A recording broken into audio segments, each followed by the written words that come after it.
it's officially 6 o'clock, according to Verizon, for the regular meeting of the Board of Trustees. Can we have a roll call? Ms. Orich? Here. Mr. Unger? Here. Mr. Waller? Here. Is there any need to go into executive session? Yes, I would request a motion that we go into executive session in accordance with Ohio Revised Code, Section 121.22G2, for the consideration of purchase of property for public purposes, with G4 to discuss collective bargaining sessions, with G3 to discuss pending or imminent litigation, and G8 to consider confidential information relating to specific business strategy and to discuss negotiations with other political subdivisions requesting economic development assistance. I motion that we go into executive session for the reasons detailed by Administrator Weckbach. I'll second. Ms. Orich? Yes. Mr. Unger? Yes. Mr. Waller? Yes. It's officially 7:01. We're going to begin the meeting of the Board of Trustees, June 13th, 2023. Mr. Weckbach, is there anything to report? I'll roll first. Oh, sorry. Roll call. Ms. Orich? Here. Mr. Unger? Here. Mr. Waller? Here. Anything to report from executive meeting? No, but I would request a motion to amend the agenda. We had a zoning commission case from back in December that was publicly advertised, and as part of an FDP with a Weiler development, a condition was put on that FDP for an easement to be put in place. We received that easement today, and in order to allow them to get their zoning certificate, it would make sense to amend the agenda to consider that later on in the evening. So. I motion that we would amend the agenda as Mr. Weckbach has requested to add that item from the zoning board. I'll second that. Any discussions? When would that be in the agenda? I would recommend that that would be item E under development. So that'll be on page, Page 2 of the pack. And we're going to do number E on page 2 under development for the zoning certificate. That is correct. Okay. okay. Ms. Yes. Orich? So we'll, Yes. Mr. Unger? yes. Mr. Waller? Yes. Okay. Point of inquiry here, Mr. Weckbach, will there be copies of that available for? Yes, I believe Jeff McElravy has a few copies, so if anyone would like them, when we get to that item, he's happy to distribute those. Okay, thank you. Okay. We're good? Okay, let's stand for the Pledge of Allegiance, please. I pledge allegiance to the flag of the United States of America and to the republic for which it stands, one nation, under God, indivisible, with liberty and justice for all. Okay, and for our moment of meditation, I did get an email about Larry Hollis, who did pass away. He was part of the Cincinnati Historical Society. Unfortunately, Chris told me he passed away in Florida, and they're going to do the celebration of his life next weekend. So we just want to give our thoughts and prayers to the Hollis family.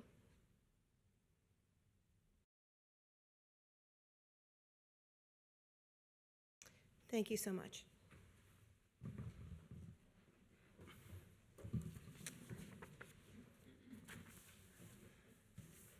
Okay, we got some approval of minutes. Thank you, Board. I have two sets of minutes that I would motion for approval for. The first is the regular meeting of the Board of Trustees from May 23rd, 2023. I motion that we approve the minutes from the May 23rd, 2023 meeting. I'll second that. Any discussions? None? None. Ms. Orich? Yes. Mr. Unger? Yes. Mr. Waller? Yes. Okay. Secondly, one more. I have the minutes from the regular meeting of the Board of Trustees from May 29th, 2023. I motion that we approve the minutes of the May 29th, 2023 meeting. I'll second. Discussions? None? None. Ms. Orich? Yes. Mr. Unger? Yes. Mr. Waller? Yes. Thank you, Board. Okay, now we can come to our presentations. And first presentation tonight is from Chief Cordy, swearing in some new officers. Good evening, Chief. Good evening, Board.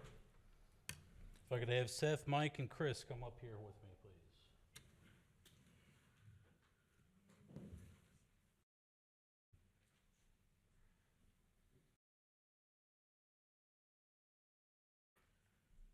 All right, board, before you, I have three of our brand-new officers that are with us tonight, starting with my right, your left, Officer Seth Hillman. Seth comes to us from the City of Hamilton Police Department, where he was an officer from August of 2019 until he joined us.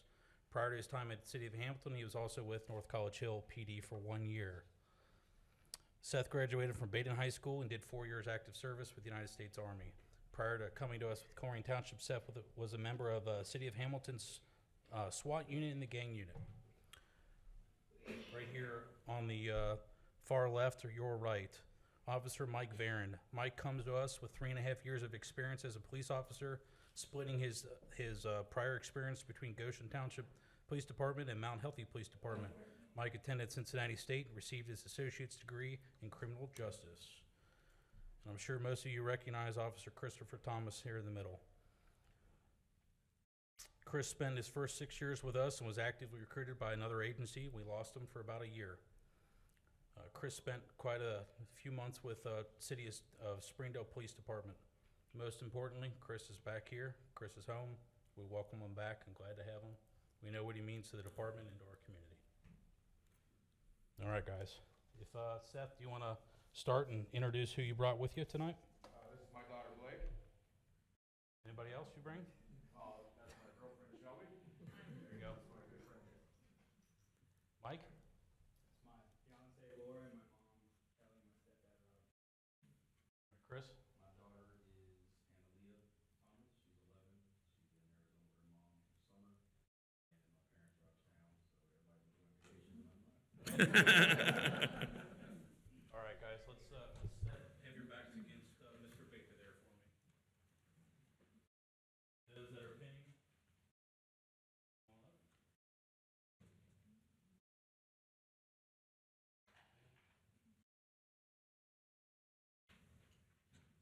All right, guys, you ready? Right hand. I state your name. Do solemnly swear. That I will uphold the Constitution of the United States of America. And the Constitution of the State of Ohio. And its bylaws. I will abide by. The Colerain Police Department. Mission and value statement. Code of ethics. Rules and regulations. Police Department policy and procedures. And I will faithfully discharge the duties. Of police officer. Given for Colerain Township. Hamilton County. State of Ohio. To the best of my ability. So help me God. Congratulations.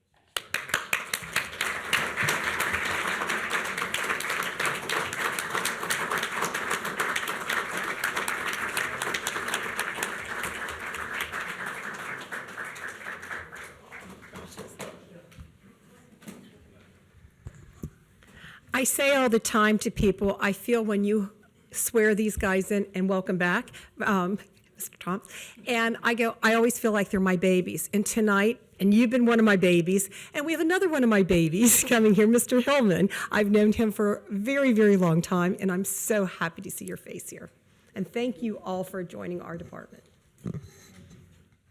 Good to have you on board. Good to have you back too, and you're my babies too. And if you could hang around for the other proclamations, they'll go pretty quick, but I'd appreciate it if everybody'd stay for the first 4 of them at least. All right, board, the next item on the agenda is a proclamation recognizing Diana Releg and the Colerain Communities Association for their 25th anniversary. This organization does some incredible work in our community. I know I've been out a couple of times with some of you to pick up litter and what have you, and it's just amazing the things that they've done for our gateways and to make sure that Colerain stays as beautiful as we all know that it is. And so we've got a proclamation for you all, if you all would like to introduce I'll motion to have the proclamation read aloud. And I'll second it. Okay, then I will read it out loud.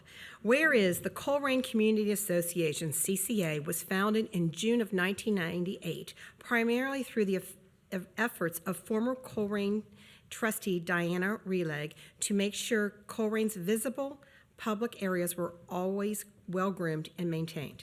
And whereas throughout the years, the membership grew and CCA sponsored numerous successful projects of beautifying Colerain. Some of these projects include the planting of 600 daffodil bulbs on Make a Difference Day, the installation of 6 landscaped beds with trees, the Great American Cleanup Day, and being awarded first place in the Gateway category by Keeping Cincinnati Beautiful.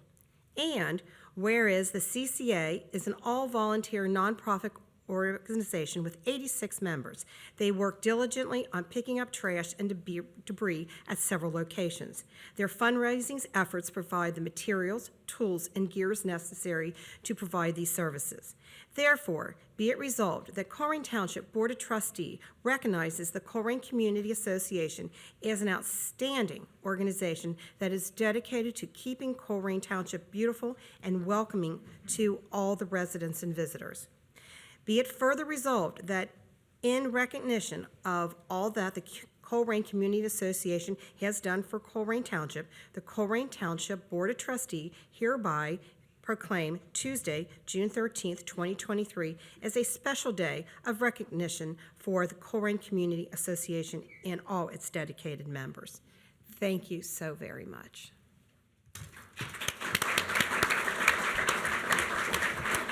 So, Motion that we go ahead and approve that as read. I'll second. any discussions? I think it says it all. I see Ken over there. I started years and years ago with Ken. I had my kids. I can't see. So no, somebody asked where Ken has been, and I said I don't know. I haven't seen him for years. I'm glad to see you now. But thank you, and the Isfords here, and Raj, our former trustee Raj Gopal. And you want to introduce anybody else here? That's all part of. Marty? And Bob.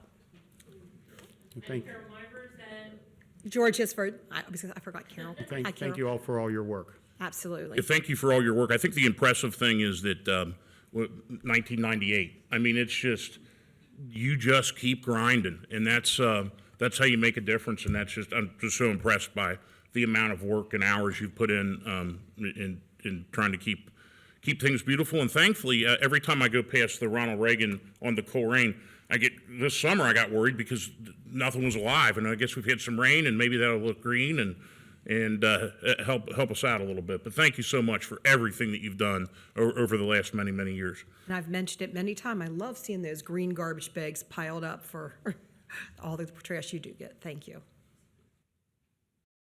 Did you want to call for a vote on that? Ms. Ulrich? Yes. Mr. Unger? Yes. Mr. Wallace? Yes. Do you want to come up and get a picture? And it might be helpful too if somebody wanted to say a few words and maybe tell us a yep. little bit about how, if you want to volunteer, how to get involved and all that good stuff. Good evening. My name is George Isford. I'm the president of Colerain Community Association. Thank you for this recognition. We're not doing it for the recognition. We do it for the right reason. And the great forethought that Diane Relake had in June of 1998 to start the CCA, out in the lobby, there's a nice placard that she and her husband Bob put together. And over the 25 years, we've collected over almost 26,000 bags of trash. And I mean, how many millions of cigarette butts? And so my thank you for the recognition, but also we're always looking for volunteers. I always say it's the best job ever. The pay is great. We're a non-for-profit volunteer, but we're always looking for volunteer, and there's never a loss for picking up trash and truly making a difference in our community. Raj had said it a couple years ago with the broken window concept of, things like this that you do for the community, and it really makes a difference of people taking notice, and it makes a difference in our community as a whole. So, Diana, you want to? The Community Association evolved from a campaign promise I made when I was campaigning for township trustee. Somebody came up to me and said, if you're elected trustee, you have to do something about the trash. So I was elected, and I called her and I said, all right, you said you'd help. So that was the beginning, and we're still here. Good. Thank you. And for those that want to get involved, you want to give us your email address that you can be reached at? And Actually, on the Colerain Township website, there's a link for us for CCA. And then I periodically put notices in the different church bulletins and different community groups and so on, so that you can get a hold of us. And it's typically the first First and second Saturday. second Saturday. First Saturday down by Ronald Reagan and, no. First at Colerain and 275, and then second at Colerain and Ronald Reagan. Okay. And then we also do work at the Hamilton and 275, and also Blue Rock and 275. And that is Saturday mornings at 8 a.m. During the summer, and then during the winter, it's 9 a.m. Right. Yeah, so, okay. Thank you very much. So we got our picture?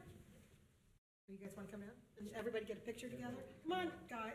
Raj, everybody come on up. Get your picture taken.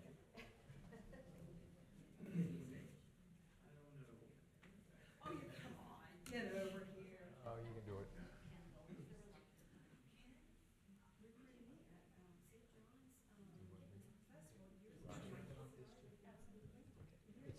It's on, it just needs to go.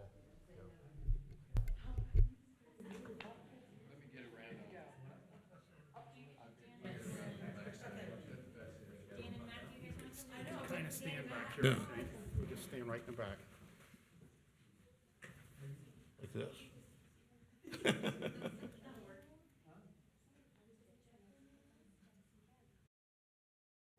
Ready, guys? We'll do a couple of them, because we got a couple different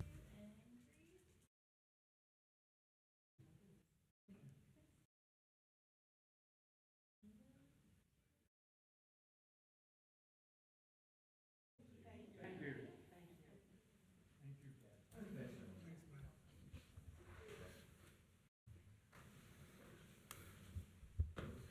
2, and 3. Oh, I didn't sign it. Sorry. Sorry, we have to repeal it. We have to sign it. Sorry, I gave it to you, Miss. Sorry, it's that short of a law. We'll give it right back to you. We have to take it off. Give it to you. Okay. And Board, while you're signing that, I'll go ahead and introduce the next item, which to me is a very exciting one. It's not often that we have folks that turn 100 years old, let alone folks of our community that do that. And I know, Phyllis, you're here today with us, and I learned a new word, and I think what they call you, a centurion is your name now, or something similar to that. So super excited to have you here. Our board has a proclamation for you as well, that if they would like to read into the record and motion. I would love to read this. Let me motion to have it read into the record. Oh, yes, sorry. Second it? Okay, now we can read it into the record. And thank you for inviting all of us to your 100th birthday and letting us share that wonderful day with you. And your son was grateful enough to invite all of us, and it was a nice spread. And just letting you know, people came from Massachusetts to Florida, so you had quite a number of people at your party. So it was beautiful. So let me read this lovely proclamation for you. Okay, whereas Phyllis Roberta Powell Macmillan was born on June 1st, 1923 in Massachusetts. Along with her 3 siblings, Phyllis began teaching in 1994 and married Wellington David Macmillan on June 18th, 1947. And whereas Phyllis and Wellington were married for 50 years and raised 2 children, Roberta, Robbie, and David. Phyllis has 3 grandchildren and 3 great-grandchildren. And whereas Phyllis played the cello for 40 years with many ensemble orchestras, quartets, and quintets. Therefore, be it resolved that Colerain Township Board of Trustees recognizes Phyllis Roberta Powell Macmillan on her 100th birthday and her many years of taking care of her family and being an outstanding resident of Colerain Township.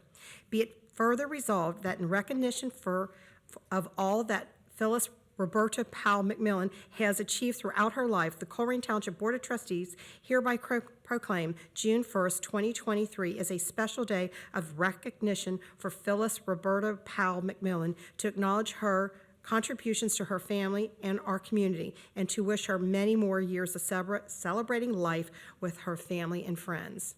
Thank you.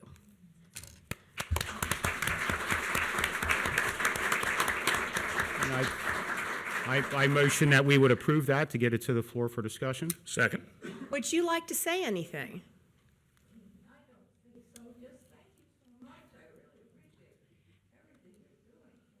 And you played the cello till you were 90 years of age? Uh-huh. And you were one of the founding members of? Yes. Of, what was the name of the orchestra? The Seven Hills?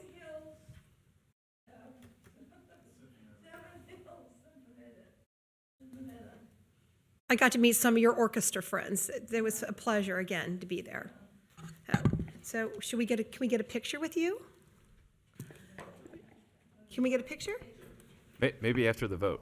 Oh, okay, sorry, we gotta do that voting Oh, and thing. I'm I would sorry. I would like to add, thank you for having us. You seem like a very engaging person, and it was nice coming to your event.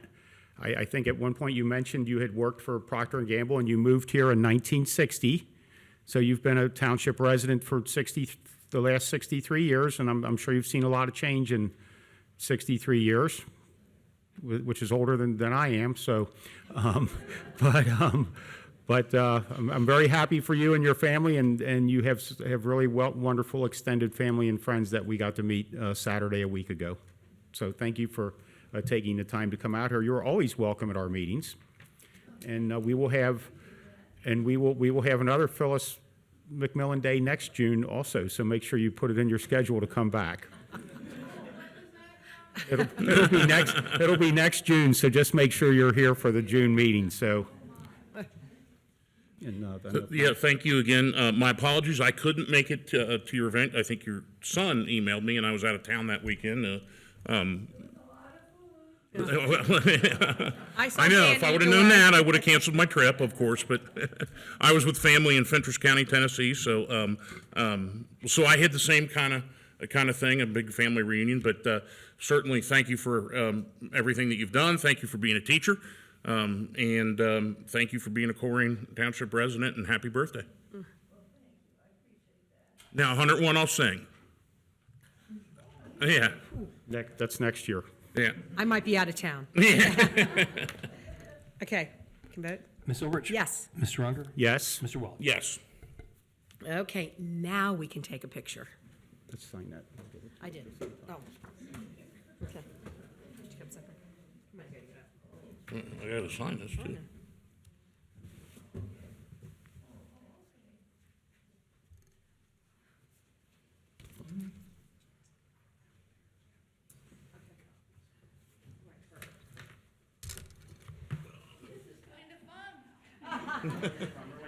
See, if everybody knew how fun these trustee meetings would be, there are more people would come. This is definitely the fun part of it, that's for sure. Yeah, you can come over to one of the, Just make more work for you.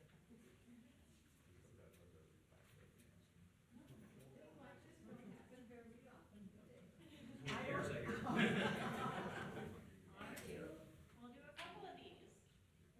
1, 2, and 3. And then we'll do one with this one. 1, 2, and 3.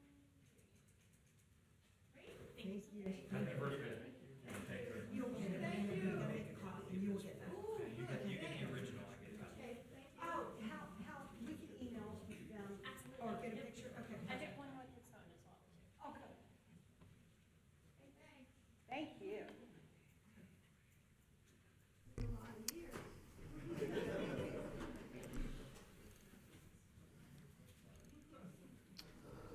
And Board, the next item on our agenda is a presentation. There's no action formally requested from you all associated with this, but it is by the Colerain Chamber of Commerce as well as Colerain Hope.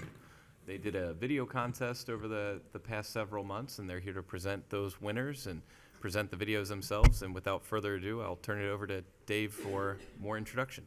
Thank you, Jeff. Again, I'm Dave Moravec, President of the Colerain Chamber of Commerce.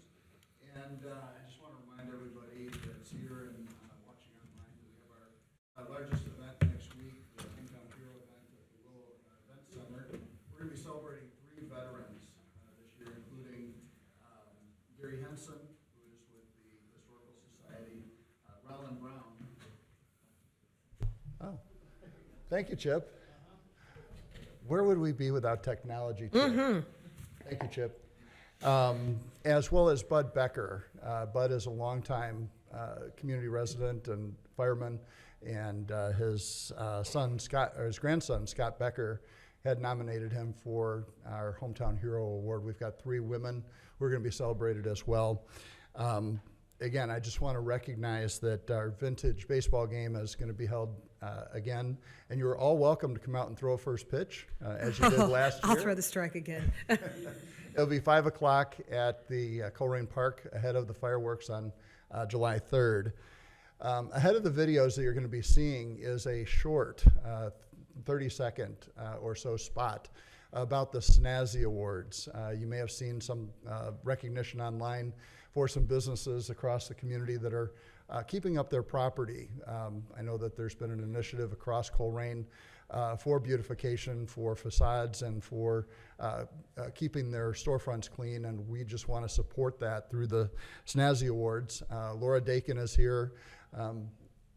As part of our Team Up to Green Up initiative, everybody can go to teamuptogreenup.org to learn more. But that initiative has been in place now 2 years. And in a similar way, we started what's called Colerain Hope. ColerainHope.org. Hope stands for Helping Our People Every Day. And they're supporting 4 initiatives, 1 per quarter, throughout the community, and giving back to the community in a variety of different ways. One of them you're about to see is a video contest that started over the winter. The judges for that included 3 people here locally, as well as 3 of my counterparts in Alaska, in California, and in Indiana. So these were viewed across the country, if you will. We have 2 of the individuals, 2 of the 4 individuals who will be recognized here tonight with us. Jessica Cooper, who is a middle school teacher at Colerain Middle School. Jessica, you want to come up? Where's Jessica? And Henry Hafer. Henry is with his mom, Jen. Do you want to come up?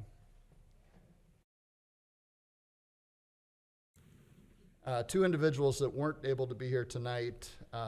Dennis Hogel submitted a video, which you'll see, as well as Sam Reichert. Sam is a high school student at LaSalle High School, a Colerain resident, and neither one of them could be here tonight. But this is a celebration, not just of what they've accomplished, but what we have as a community. And I think that you'll be pleased by what you're about to see. Do either one of you want to share about your videos?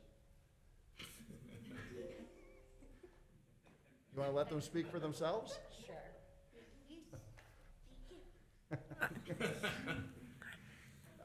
We had 12 entries in the 3 categories: elementary, middle school, and high school, as well as a community member category. So without further ado, after the 4 videos, we're going to announce the grand prize winner. So We don't even know. I'm the only, well, I'm maybe not the only person in the room who knows. Maybe your wife. Close. Chip, can you roll the tape?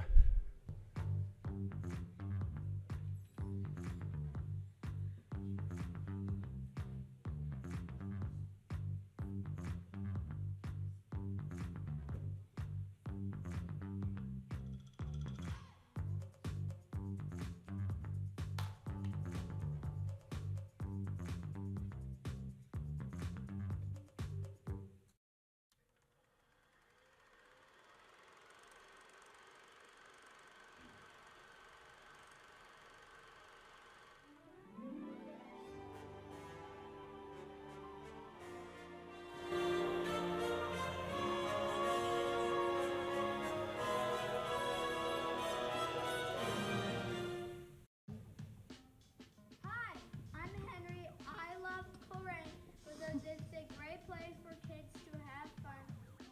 They come to Colerain Park to play. Get a book from the Little Free Library.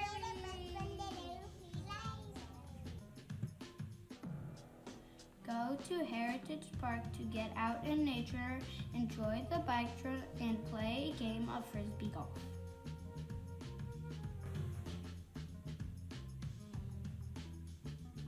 You can also come to Clifford Park to get books and play at the park.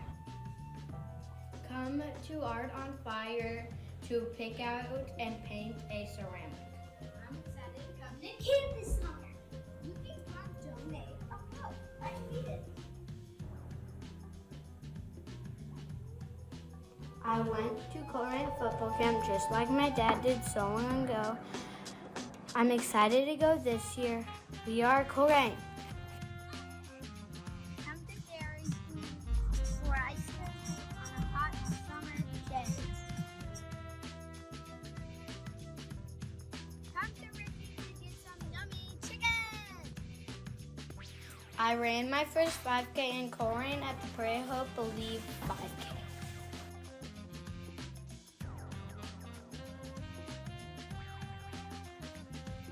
It was fun and scary at the kids' baseball clinic at the Vintage Baseball game sponsored by Colerain Chamber of Commerce. We didn't even use gloves.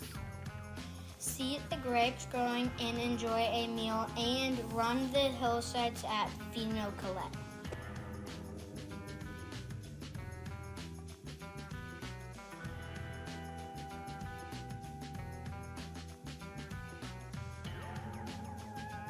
And make a splash in Colerain.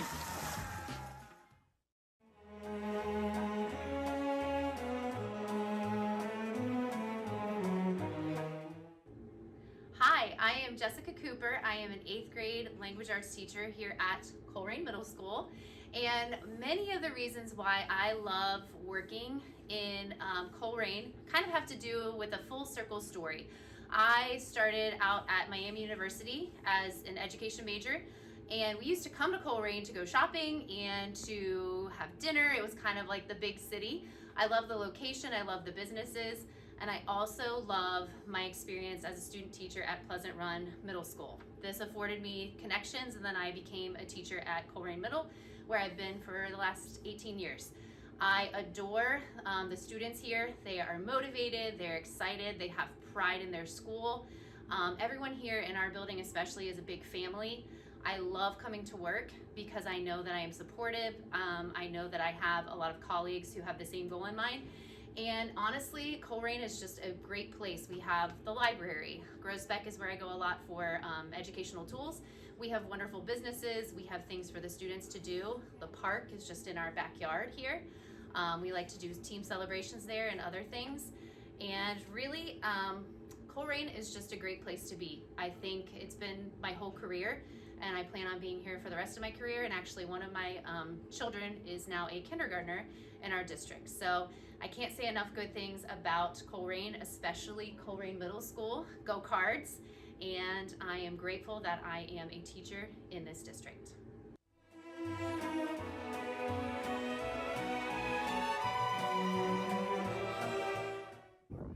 Hi, my name is Sam Riker, and I live here in Colerain Township. Today, I'm going to be telling you all of the reasons why I love to live here in Colerain. Colerain Township is also home to many beautiful parks that me and my friends like to go hang out in, some of which include Clifford Park, Colerain Park, and my personal favorite, Heritage Park.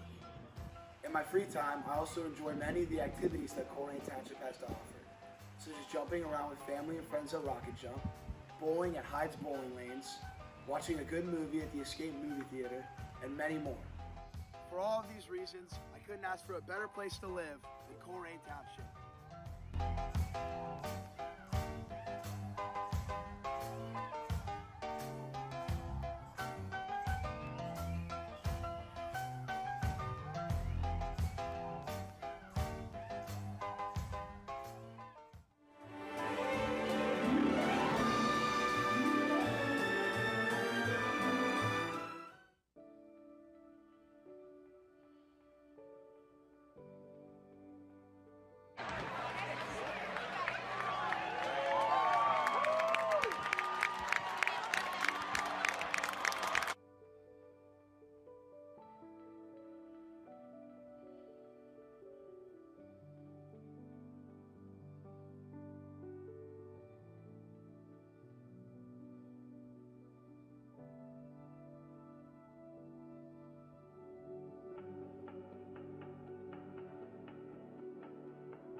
had to be a hard choice. Yeah, as you can see, 4 different styles and obviously 4 different levels of production that were put in place.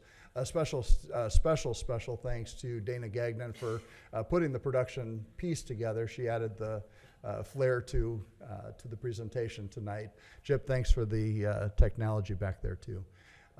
Helen's been a wonderful help in making this happen. She was among the people who judged the contest, and without further ado, I will announce, drum roll please, young Mr. Henry Hafer as the champion. Oh my goodness!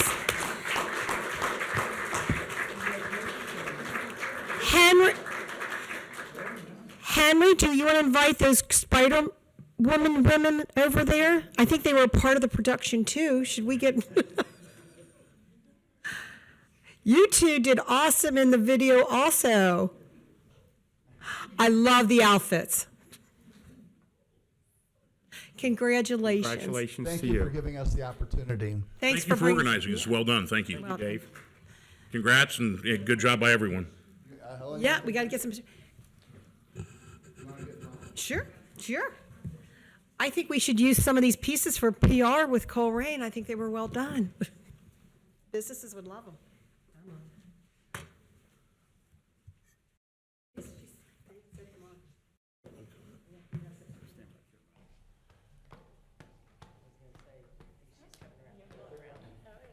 I don't know why they're slowing you up.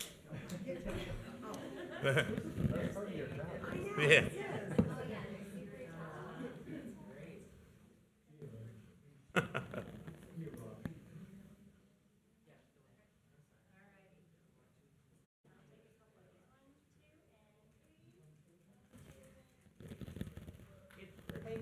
Awesome.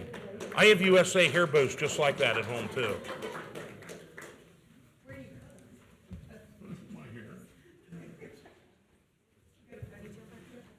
Thank you all. Thank you so much. Great opportunity to advocate for Colerain. Thank you, Phyllis. Good luck to you. You don't want to stay for the self-insurance presentation?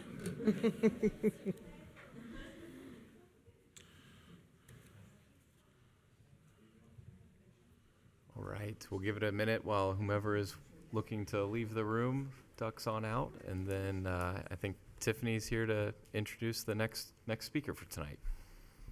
Definitely, and I'd like to say congratulations to Henry. He's one of my hockey players, so I'm like so excited. No way. I had no idea they were going to be here, so that's. I'm thinking including in that vintage baseball game is what we did it. It's very exciting. So, we have a guest with us tonight, Diane McCracken from McGowan Braebender. So she's going to discuss our healthcare, where we're at, and some things that we're looking forward to discussing this later on this afternoon. That's not you, it's me. This is my 3rd year to be here, so Thank you for coming out. back. I am Diane McCracken, and I work for McGowan Braebender, and we are your benefits advisor, consultant, some say broker, but we like to say we collaborate with the HR team here at Colerain to bring you your benefits. So I'm going to touch on, of course, we have wonderful benefits at Colerain Township, but the medical benefit is always the one that is the most cost, so we seem to focus on that the most. When we were hired in 2021, one of the things that we were asked to do was to look at how you were running, how your medical plan was running, and you were running really well, meaning that you were paying a set premium to the carrier, and then they were paying out your claims, and your claims were not that high, so they were making a lot of money off of your group, and you were well aware of that. And so we were able to move you self-funded. So this will be your 3rd year moving into self-funded. And I get to report to you, but I won't tell you the number yet, that we are still running very well. And when you move self-funded, it is a long-term plan. And you might have 1 out of 5 years that you're just gonna have a bad year. But again, this is my 3rd year here, and I get to give another good message, so keep that in mind for future years when I come out, that there might be 1 year that is not as great. So we will go through real quickly the plan results, the lines of coverage. We will do the funding comparison. The funding comparison shows if you were to have been fully insured versus self-funded, what that bottom dollar is. We'll look at the Anthem medical renewal real quickly, and then some strategy and next steps. So when you're self-funded versus fully insured, there are many levers that we can pull, and that's one of the good things about going self-funded. You can look at having an individual stop-loss policy, a different TPA. Those are all ways to save money. So we look at all of that. Another thing you might hear about is pharmacy costs are expensive. We're not quite big enough yet to pull that lever, but we will do that when the time would come, if we're big enough, or if a carrier will let us do that. Usually it's about 1,000 lives. Your dental was in a rate guarantee this year, so there was no increase in costs on that. Your vision received a flat renewal, so there's no increase in premium to the employees for that. Life and disability was the same. We were able to provide $50,000 life insurance to part-time firefighters and paramedics effective 2/1/2023. And then your long-term disability was not lined up with your other benefits, so we lined that up to be an 8/1 renewal. And then you have worksite benefits, which are critical illness and accident, and we moved those to a different carrier. That was the only carrier change that we had this year. We know from an employee survey that we've done with all of our groups that one of the things that employees like the least is making a carrier change. So we were able to not have to make a carrier change.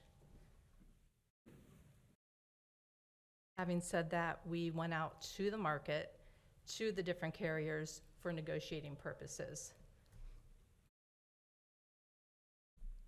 This slide shows how the township has been running from August of 2022 to April of 23. This is always shared with the HR team.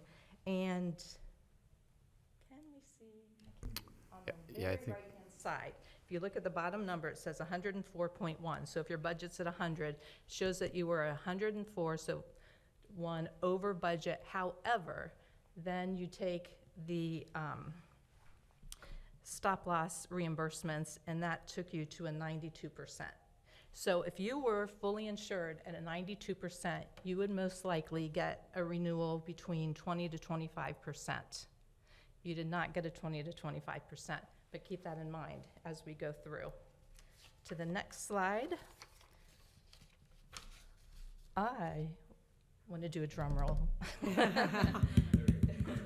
Because for the first year, August 2021 through July of 2022, being self-funded, you saved over $609,000. So if you would have taken the premium that you would have paid to Anthem, fully insured versus being self-funded, you made out in that year. 2022 to date, you are running 187,000 a little over 187 again in your favor. So being self-funded has been the way to go, and you have won both years that you've been self-funded. Going into year 3, we see the same trend happening. So we always do on the next slide, a projection. And our company looks at the numbers a little bit differently than the carriers. And we're showing that you should put in your budget a slight increase this year, possibly. But this year, you're getting rebates, which you didn't get before. So you got a rebate credit, you're getting rebates. So there's all good news this year, which really allowed us to keep the rates the same for employees. So they did not see a rate increase. So we know everything is going up. The cost of everything is going up. And to be able to say to the employees of Colerain Township, your rates did not change, is a great message. On this slide, I just wanted to let you know that Anthem is your carrier. Anthem has been your carrier. They were your carrier when you were fully insured, and they've remained your carrier being self-funded, even though, like I said, we did go out to the different carriers out to market. We know that we have been happy with how Anthem has been administering claims and paying those out. And we're happy with the network that they provide for us, but we always want to go out to market to make sure to keep Anthem honest. So in this business, they don't like to put their best foot forward ever, so we have to keep them honest. The green shows all the revisions that they did. So they came out with an initial renewal. Once we went out to market and did our numbers and went back to them, they revised what they presented to us. So without getting into the nitty-gritty details, I just think that this speaks volumes to how they want to partner with you. Another thing that they did that's really important to know is you get a wellness fund by participating in an activity that they have for one day that the HR team has to go to. But in addition to that, this year, they've given you another $5,000 wellness fund, because when you are self-funded, you are paying your claims. So we need everyone to be healthy. We need everyone to do their biometric screenings. And if we can have people know things up front, preventive things, instead of if you're taking your maintenance medications, if you're finding out you go to the doctor and you're a stage 1 versus a stage 4, we're not looking at a large claim on the back end. So they want to encourage us to use that wellness fund to work on those initiatives, which we have a wellness committee now that we meet with, and we're really ramping that up. So that's good news. Everything is good news. Not as fun as the videos that we had, but really good news. I think that sums up that page. One more lever that we pull, we always look at seeing if we should increase your specific stop loss. So we are always looking at running through analysis to make sure that we are at the right numbers, the right stop loss, and pulling any levers we can on self-funded. Couple things I wanted to remind you of.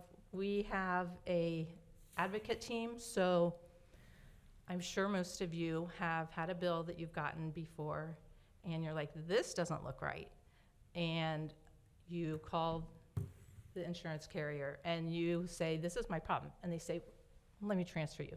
And you repeat it and you get transferred several times. So if the employees of Colerain have any question on an invoice that they've gotten, or they have any questions about their benefits that we not administer, but that we help advise on, dental, vision, medical, hey, I need a doctor, I don't know who to go to, we have an advocate team. And you can see that the employees are using the advocate line. So it's a great resource, saves your people a lot of time and hopefully frustration. So if I could interrupt, I have a quick question while you're on that slide. What is that fraudulent insurance usage? So that it was claimed that the covered individual used the insurance fraudulently? Is that what I'm to take from that, or that, and then they somehow? Fraudulent insurance usage. I wasn't on that particular call, so yeah, I don't know what the background of that one. But that would be, in general, the person making the claim, somebody saying the person making the claim is making a fraudulent claim. Is that what? I would say that, to my best knowledge, that somebody called in and said, hey, I got this invoice and it doesn't look like something that belongs to me. Okay. Because there can be somebody who has the same name sometimes, and then they get billed for that, but it should have been billed under a different name with a different social. So it wasn't an action by the individual, it was just a snafu with bookkeeping, more than likely? Okay. Right. Thank you, sorry. Also wanted to just keep in mind in front of you that there's a lot of things that we are always looking at to make sure that we are using the dollars well for Colerain Township. As far as cost management, we do education on Accelerate Go, where we get messages out to employees on wellness and different activities. We are always looking at funding analysis and going out to market, making sure that we're keeping Anthem Honest, if that's who we want to stay with. Biometric screenings are big. The culture here is wonderful. Jeff and his team do a great job in doing all the right things to keep running well, and keeping the dollars intact. And we always look at plan design, HSA accounts. The next slide, it's a lot. It's a lot of words, I realize. But just wanted to let you know, we're very grateful to work with you, and we always try to recap, you hired us, but here's the things that we did in this year that, like we added WEX for HSAs so that people could invest their HSA dollars in 2021. We moved self-funded in 2021. In 2022, we started that wellness committee. We had a financial speaker come out. So we'll put another slide in the next couple months after we wrap up this year. And then we also always compare benchmarking to other townships to make sure that when you're looking at recruiting, hiring people, that your plans are in line with other townships.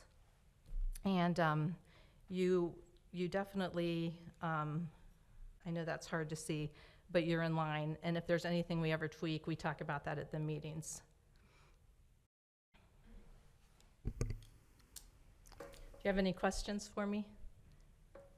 I would say thank you very much for the presentation, and I do know from the other place that I'm at in life that Colerain Township offers very, very good health insurance to our employees, much better than most private businesses are able to offer. You sure do, and people who have been in private sector would be very envious, like you said, of what you are able to offer, so. Yes, and part of that is group size, and the other part of it is just the huge difference between the private sector and what local governments provide for employees. You are correct. Yes, they're very lucky here. And anytime I can come and work for you. Put that down. Thanks again for coming out and sharing that with us. Thank you. Very, very nice presentation. Thank you. Thank you. All right, thank you, board. That was our last presentation of the evening. We now have 2 public hearings on the agenda. The first of which is a public hearing for construction, repair, replacement, and maintenance of sidewalks and driveway aprons in specific areas of Colerain Township. This is the first of 2 public hearings associated with our sidewalk replacement program. So the first one is to formally allow us to do the work, and then at the end of the process, we hold a second public hearing to then assess the property owners for the work that was conducted. So that's a 2-step process, 2 separate public hearings, but this would allow us to take action later in the evening on a construction contract and resolution related to the sidewalk maintenance program. All residents in the affected areas were issued a letter in the mail to their homeowner address at the auditor's website that specified the number of sidewalk blocks or driveway apron blocks that would be replaced with an estimated cost of what that might be. They had the option to opt out prior to us starting work, and that opt-out period will end as soon as we execute the contract with Jackson Construction, should it be approved. I'll motion to open up the public hearing for construction, repair, replacement, and maintenance of sidewalks and driveway aprons in specific areas of Colerain Township. I will second Matt's motion. Any discussion? No discussion from me. I had a call to let people know this is not a scam. These people got it on their front doors. Some people called me to see if this was a scam. It is not a scam. That is correct. Okay. If they have sidewalk blocks that need to be replaced per our zoning resolution and property maintenance code, they either have the opportunity to replace it themselves prior to us starting work, or it will be replaced by us. And our costs are pretty similar. I mean, they're not. Usually our costs are cheaper because we're able to do it on a much grander scale, unless someone is self-performing the work, in which case the cost for them would be to get a right-of-way permit from our public services department. And really, that's just to make sure that they leave the right-of-way intact up to our standards when they complete their work. Why don't we go ahead and vote? And Ms. Ulrich? Yes. Mr. Unger? Yes. Mr. Waller? yes, so that meeting, that the public meeting is now open. Sorry, I'm so sorry. That's right. And so I don't know if anybody is here in the audience that wants to speak on this public hearing. Seeing none, I would recommend closing the public hearing. I motion we close the public hearing for the construction, repair, replacement, and maintenance of sidewalks and driveway aprons in specific areas of Colerain Township. I'll second that. No discussion. Ms. Ulrich? Yes. Mr. Unger? Yes. Mr. Waller? Yes. Thank you, Board. And Assistant Administrator McElravy will present the next public hearing. Good evening, Board. Good evening. The next item on your agenda is to have a public hearing on the 2024 tax budget, which is the first step in our 2024 strategic planning and budgeting process. I'll motion to open the public hearing for the 2024 tax budget. I'll second. No discussion. No discussion. None. Ms. Ulrich? Yes. Mr. Unger? Yes. Mr. Waller? Yes. And like the last item, if anyone is wishing to speak on the tax budget.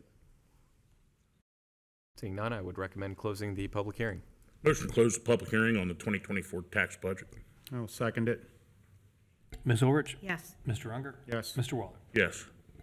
All right, and the next item, Board, is a public input specific to the police forecast and levy. I believe at the May 9th, 2023 Board of Trustee meeting, you all directed staff to make sure that we included on each agenda moving forward until action was formally and finally taken by the board, an opportunity for residents to provide specific input on a potential police levy and the police long-term forecast. And so with that introduction, I don't know if any residents had filled out a card specific for this item or not. If they, see, we've got one. Okay, Bruce, you want to? This is to speak on the police levy, yes or no? Yes, he's got police levy on here. I'm sorry.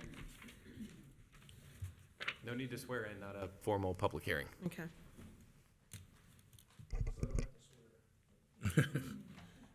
Thanks for coming out. Good evening.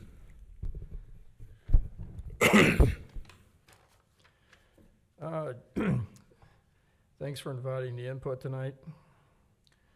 And as I stated last trustee meeting and the years before, I believe police and fire funding should come out of general funding, not out of special tax levies, which we know that people are going to rank high and vote for. And as a person on the west side of the township, which pays a larger percentage of the property taxes, and we use less of the resources per household. It's a particular issue. Also want to thank Kathy and Matt for the discussions we had last trustee meeting afterwards. And Kathy, especially for you, spending so much time talking about this and other issues. I do believe that we need an increase in police funding and increased staffing, which Ed has very well done. You've done a good job poaching. But when it comes down to it, how you pay for it and how you balance budgets. And I really do believe we need to rank it in there with everything else. Police and fire need to be up there. And I've got a number of other thoughts.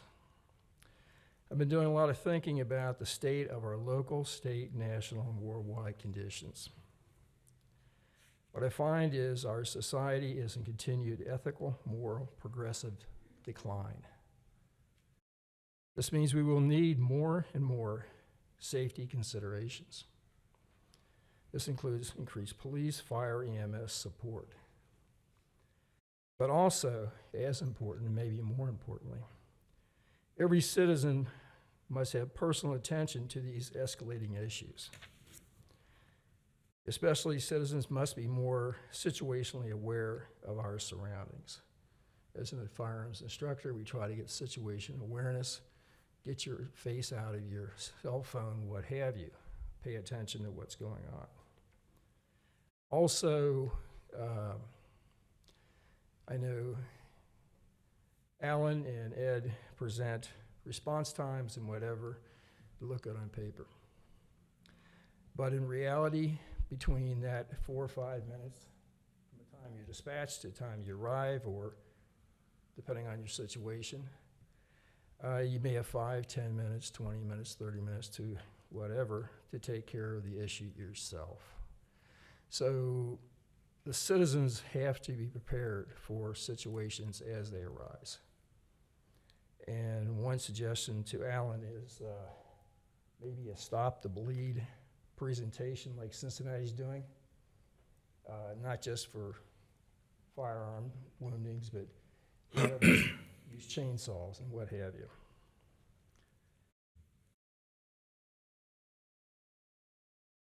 Some of my evidence for our local decline in conditions. You've got one in your agenda tonight. Somebody vandalized, burned one of your restrooms. That's a good indication of decline. Another one which the trustees and the administration have been working on for years is the increased lack of caring of citizens or people from outside our areas of littering and dumping. I don't see that declining. You're doing a good job cleaning it up, but that's an indication of decline. Also, the increase in road rage and the willingness of aggressive drivers to engage in violence over traffic issues.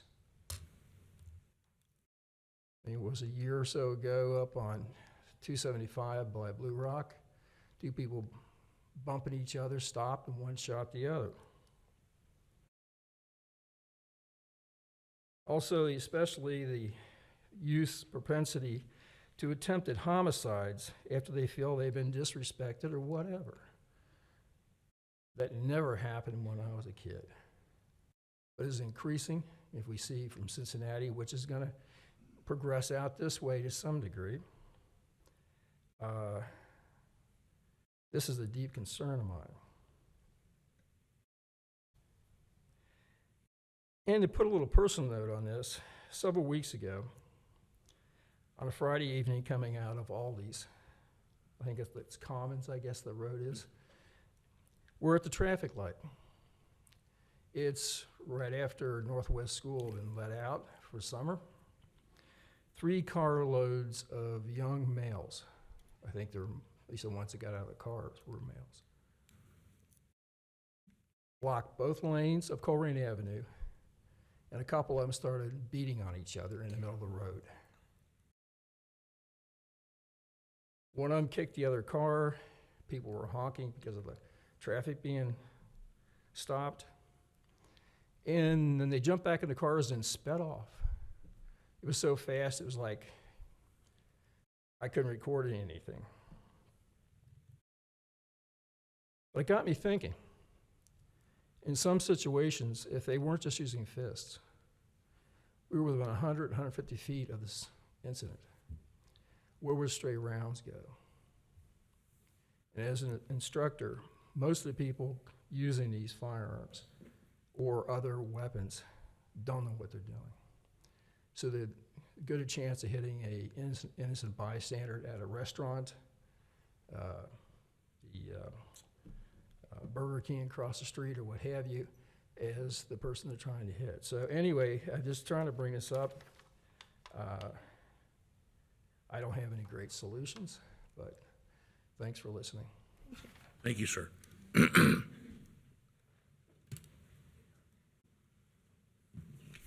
Is there anyone else who was wanting to speak on this topic? Otherwise, next on the agenda would be citizen address.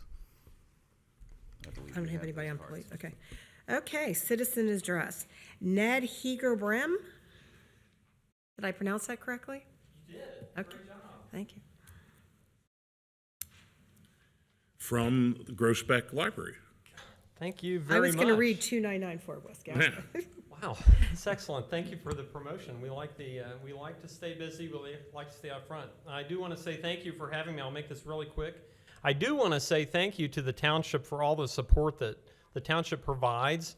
Last 2 weeks, I've had a visit from the Colerain Police and a visit from Colerain EMTs. Both were very quick to the scene. They are always so professional, caring, and respectful. I've never had a bad experience with either one of them. I just want to say great job to them. We really appreciate it at the library because we get a lot of support from them. I do also want to give a shout out to the Colerain Chamber and Colerain Hope for all the great things they do. Dave is here. It's such a great thing. And, I was at a meeting. The library operates all through the county, of course, and when I was at a meeting, we were discussing different ways that community organizations network and get together in their communities. And I just was really proud of, because I'd just been at a Colerain Hope meeting, of the way that Colerain Hope and Dave pulls people together and organizes things. I think we're really blessed by that, to have a great leadership in the township. 3 quick things. I want to promote Discover Summer, which is going on at the library. As you know, over the summer, your math and reading skills decline, and we want to keep those kids reading and working on their skills. So we have activities at the library. They can sign up for our Discover Summer program, get a free book, and then through completing activities, they can get rewards and get entered into the grand prize drawings that we have for some really good library swag and other great grand prizes. So I encourage everybody to bring their kids down to the library to do that. I also want to say we are doing summer meals again, 12:30 to 1 for anyone 18 or under. We don't want people to go hungry in the community. So stop by the library. It's a hot meal every day, Monday through Friday. And everyone's available to everyone. I do have a tiny bit of something that's both bad news and good news, and that is if you've been at the library the last few summers, you probably are aware that it's very warm in there because the air conditioning has been dying. And I'm glad to say we finally have a new air conditioner, and they're going to bring it in on a crane. And the supply chain has finally come through for us many weeks after, but we won't have any air conditioning the week of June 26th, which is coming up. So we will be operating strictly through our drive-up window. So there will not be meals that week. We have places that people can go in the neighborhood. But I just want to remind everybody we have all of our services available through the drive-up window. So pick up your holds, call to have us pull some books for you. We do free copying, free faxing, free scanning, JFS, paperwork, that kind of thing. We can do all sorts of stuff through that drive-up, and that's going to be open our normal hours. But I just want everybody to know June 26th, that week, until they get that air conditioner put in, it's going to be very hot in the building, and you can come by and see everybody sweating it in the inside, but we will not be open on the inside, just through the drive-up. So thank you very much for having me. Really appreciate the opportunity to give a quick shout-out. One quick question. Do you have the toddler Thursday still? Absolutely. So mothers need that break? Monday. Yes. Yeah, exactly. Yes. We've got stuff every day of the week except for Friday. And bedtime story time, which we now do over Zoom, so you can put your kids to bed right there in your home. You don't have to bring it onto the library. So yeah, we've got a little bit of everything. So, and the Discover Summer, it's a lot of fun. We have activities going every day. So bring your kids down and get them involved. And I also understand that with a library card, just a county library card, you can access the magazines and newspapers that often are firewalled. Absolutely. Like The Economist and things like that, which it drives me nuts because if I had a subscription to all of it, I'd go broke, but I get a library card and that takes care of it. That's exactly right. There are so many databases that you get access for free. I always tell people Consumer Reports, you don't have to pay for it. Go to the library and do it through there.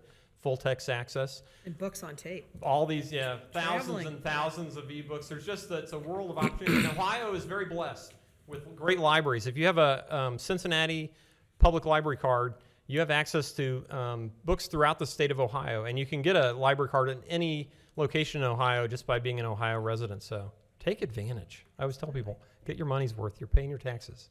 Okay. Any other questions? I think, Laura, did you have some? This over the summer is just 18 and under. So we do something for the adults over the winter, but anybody at babies on up to 18, we've got different categories for each of the age groups. So even little board books. So bring your. An hour range that you can sign up anytime we're open. Okay. Yep. Yeah, and we've got a few other activities going on where they can come in and do any time. So it's on the website, I'm sure. Yeah, but come on down. We love to see people down there. We are the most visited branch in Hamilton County, and we want to keep it that way. So, good job. Thank you for embracing the community so much. I Yes. appreciate you coming. Thank you very much. Probably third or fourth time in the last year or year and a half you've been out here, and I appreciate that. I really appreciate you Thank giving me you. the I opportunity. like your enthusiasm. Yeah, cool. Thank you very much. Thank you. Okay. Okay, next, Tom Bryant. Is there a Tom Bryant? He left, okay. Sportstown, Mike Evans.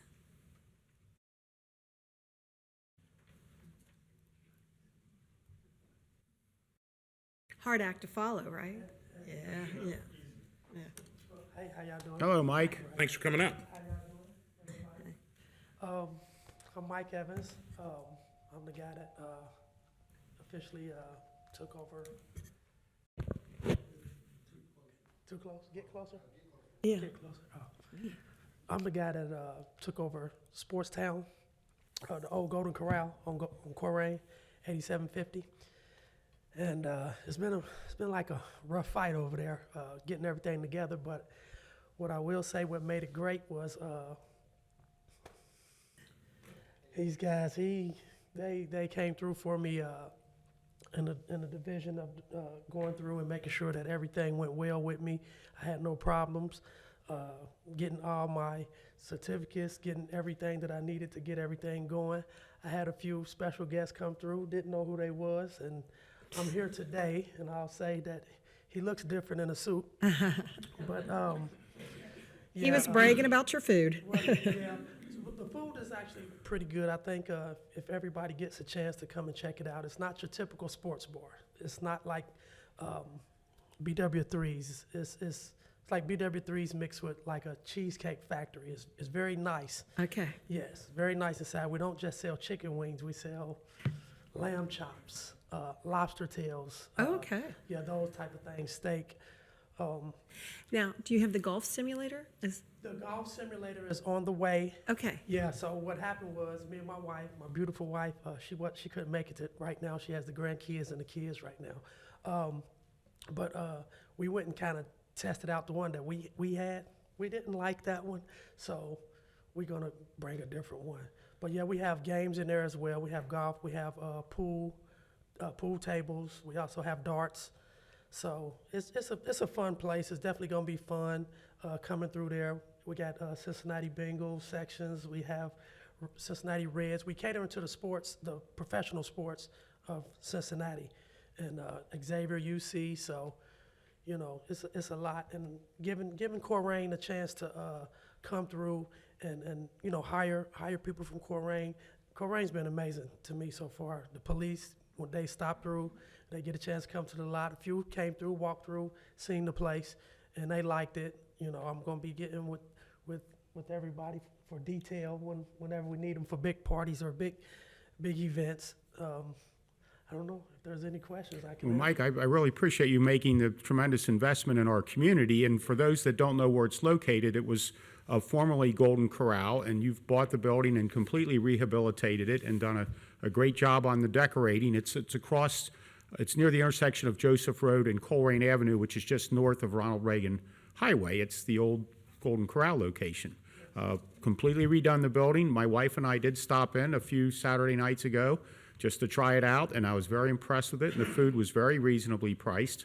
And I actually encouraged you to let people know what was going on, because I know it's taken a while to get get it together. And you mentioned that you were waiting on the state to come up with your liquor permit, and has that happened? Yes, sir. That just got delivered to us last week, so.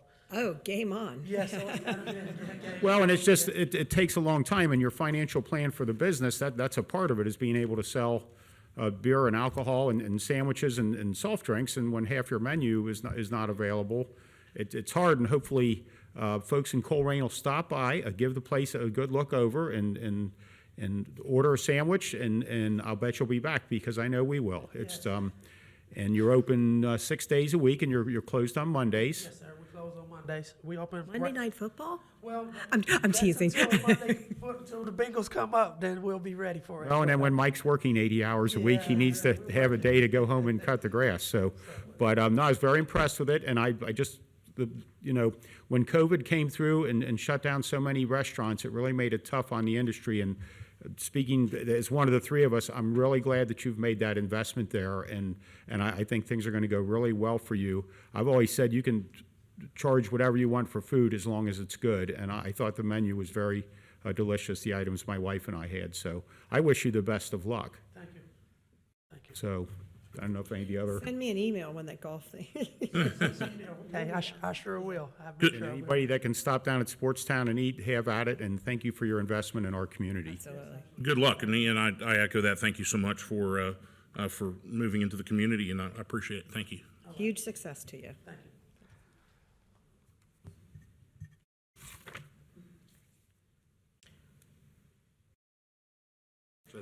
Thank you. No more. We're done with citizens' address, so I guess we can move on to administrative reports. Thank you, Board. First up tonight for administrative reports is Chief Alan Walls.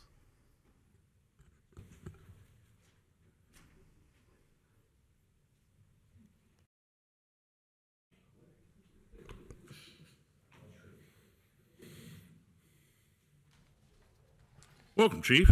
Good evening to the board and everyone in attendance, and likewise online. I have my administrative report, our activity for the May of 2023. We had 837 EMS incidents, 173 fire incidents. We made 29 responses into the Pleasant Run EMS contract area. We made 2 into the West College Hill Golfway EMS contract area. Building fire-wise, we had 3 significant ones: the 2700 block of Wheatfield with a $10,000 loss, the 3500 block of Beavis with a $7,000 loss, and the 8200 block of Colerain Avenue with a $4,000 loss. Total value loss was $21,000, but property value saved was $417,000. One of those was a commercial building fire at Gold Star Chili and the 8200 block of Colerain Avenue. We have a 91.1% save rate for 2023. Our average response time for the arrival of the first unit was 5 minutes and 21 seconds, and first unit on scene, less than 6 minutes, was 64.78%. I wanted to address something real quick that Bruce said, and quite frankly, I don't disagree with him. And he referenced moral and ethical decline in society. And I was given a book by Dave Morbeck just last week called Holy Moments, a handbook for the rest of your life. And in here it says, do what you can where you are with what you've got, and trust that others, hundreds of them, thousands of them, in every town, suburb, village, and city across these United States will do what they can also. And together we'll unleash a force of goodness that people will marvel and wonder how it happened. I would say that points to the word hope, and maybe there's a segue there to helping our people every day. So if every single person is committed to an act of goodness every day, imagine, Bruce, what the world could do and how much better it could be. And that's my administrative report. Before you leave, I was at a very special person's funeral on Friday, and at the time of the petitions of the Mass, they wanted to give thanks to God that you were there for their family. This is the 3rd death that you've responded to, and all 3 of them praise your glory. So you guys are living up to your motto. Thank you. That means a lot. Thank you. Thank you, Chief. You're welcome. All right, next report is from Chief Ed Cordy in the Police Department. Back again. Evening. For the month of May, we responded to 3,830 calls for service, which is surprisingly a 10% decrease from last year at this time. Oh. We averaged 124 calls per day, but we're somehow only 2% below last year. For the month, we conducted 146 traffic stops. We had 6 OVI arrests, made 101 arrests. We had 4 uses of force. 1 was a takedown, 1 was a usage of OC, and 2 were taser deployments. We had 2 traffic pursuits, and we did not open any internal investigations. As you can see by the uses of force and the pursuits, it's going to be a fun summer. Code enforcement, total violations 222, total inspections 409.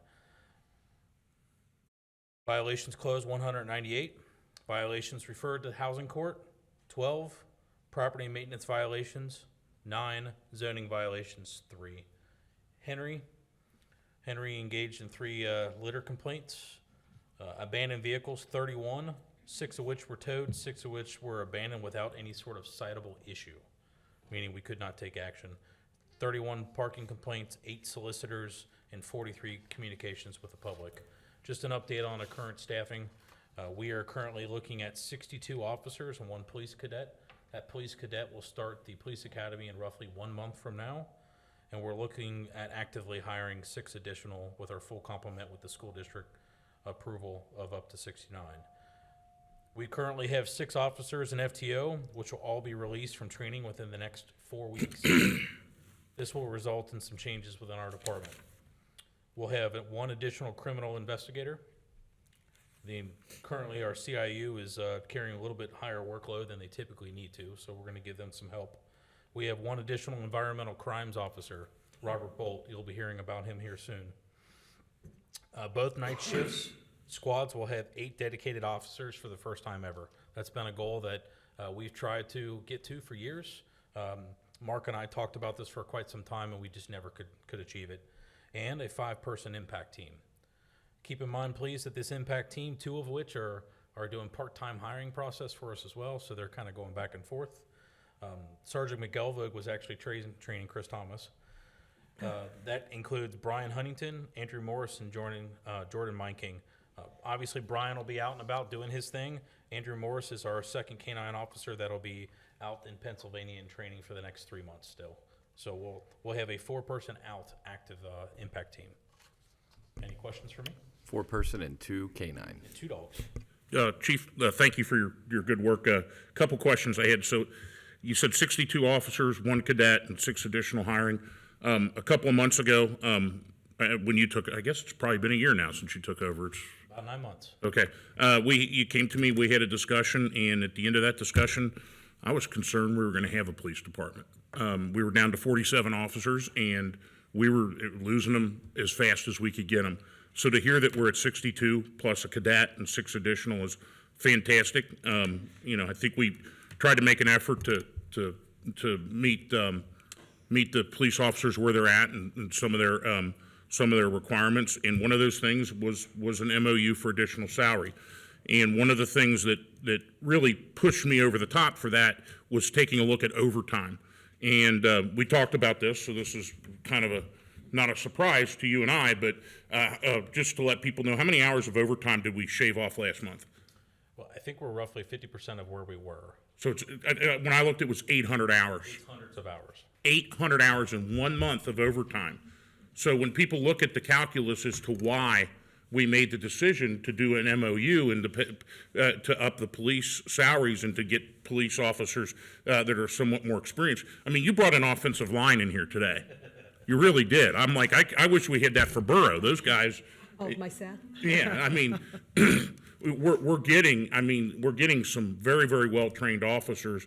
And at the same time, we're cutting down the overtime. And you said one thing to me that I think everybody else would be interested in, is that for the 4th of July last year, I think you told me every officer out there was on overtime, or? So that was the officers that worked the event last year were day shift officers that came off the road at 5 p.m. and then they held over until 11:30 that night and then came back the next morning at 7 a.m. This year we're going to be using our administrative and criminal investigative staff.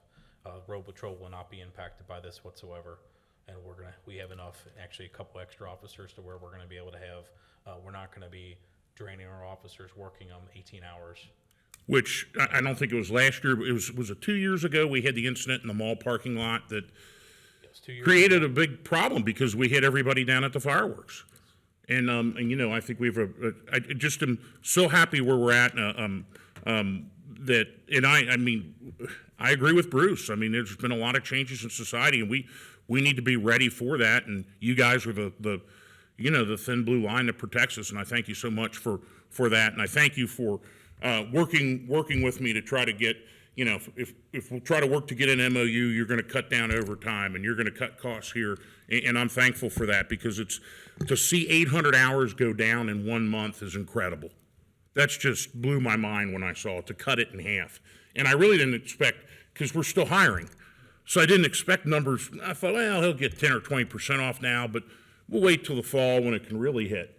To see that happen that quickly, that's why we did what we did. Because I'd rather, instead of hiring fewer officers and burning them out so that they quit and go somewhere else, I'd rather hire more officers and make sure that they're taken care of, and that we have, we have full impact teams and we have responses, and we can get ahead of this. Because I think that we are fighting a changing culture in America where people don't care what they do. When people violate a restroom like that, they don't think they're doing anything illegal. They want to record it and put it on whatever, TikTok or whatever, China Talk or whatever it is that has it, and they don't care. Yeah, when crime soars, reactive policing is not the answer. You Right. have to be proactive. You have to engage. You have to go out and do everything that you can possibly do, and that's what we're trying to move towards. And all, I appreciate that so much. Go ahead. and just to extrapolate on your MOU, you saw today, we hired a seasoned police officer. Somebody came back. Because of what we're doing, we're getting more seasoned now, and I'm sure our onboarding might go down because we do have a lot more seasoned officers, much more experienced officers that are coming with us. When we're bringing in officers that are lateral, what we consider to be a lateral, their training process by itself is shaved in half, if not. Exactly. That's another number that we can't really put a dollar. Right, we know statistically from national statistics that 70% of officers that quit within the first 5 years. If you've put that training into that officer and you lose that officer to another line of work, we're skipping a lot of that. Yes. And that's one of the things we had a long discussion about. Not all of these things are line item budget things. Some of them are big picture things that go beyond that. And and I will probably, and you and I have talked about this quite a number of times too. When we look at the crime stats, we're likely to see them go up and not down because we've got more police on the streets in the short term. But in the long term, this is the right thing to do. And I'm convinced of that 1,000%. And I'm so glad that we have you at the helm because you're convinced as well. And I just can't. The change and the culture change has just been incredible. Your leadership has been incredible, and I appreciate it. Yeah. Our number one goal is to keep this township safe. Yep. Thanks for doing that for us. Appreciate that, but that's also the people behind me that are getting it here. So. And absolutely. And when I say you, I mean, We're making that guy back there. Yeah, that guy back there who's giving citations out every 2 minutes, and and it's just doing 5 jobs at once, and we're going to get him a little help. So I appreciate it. Thank you, Chief.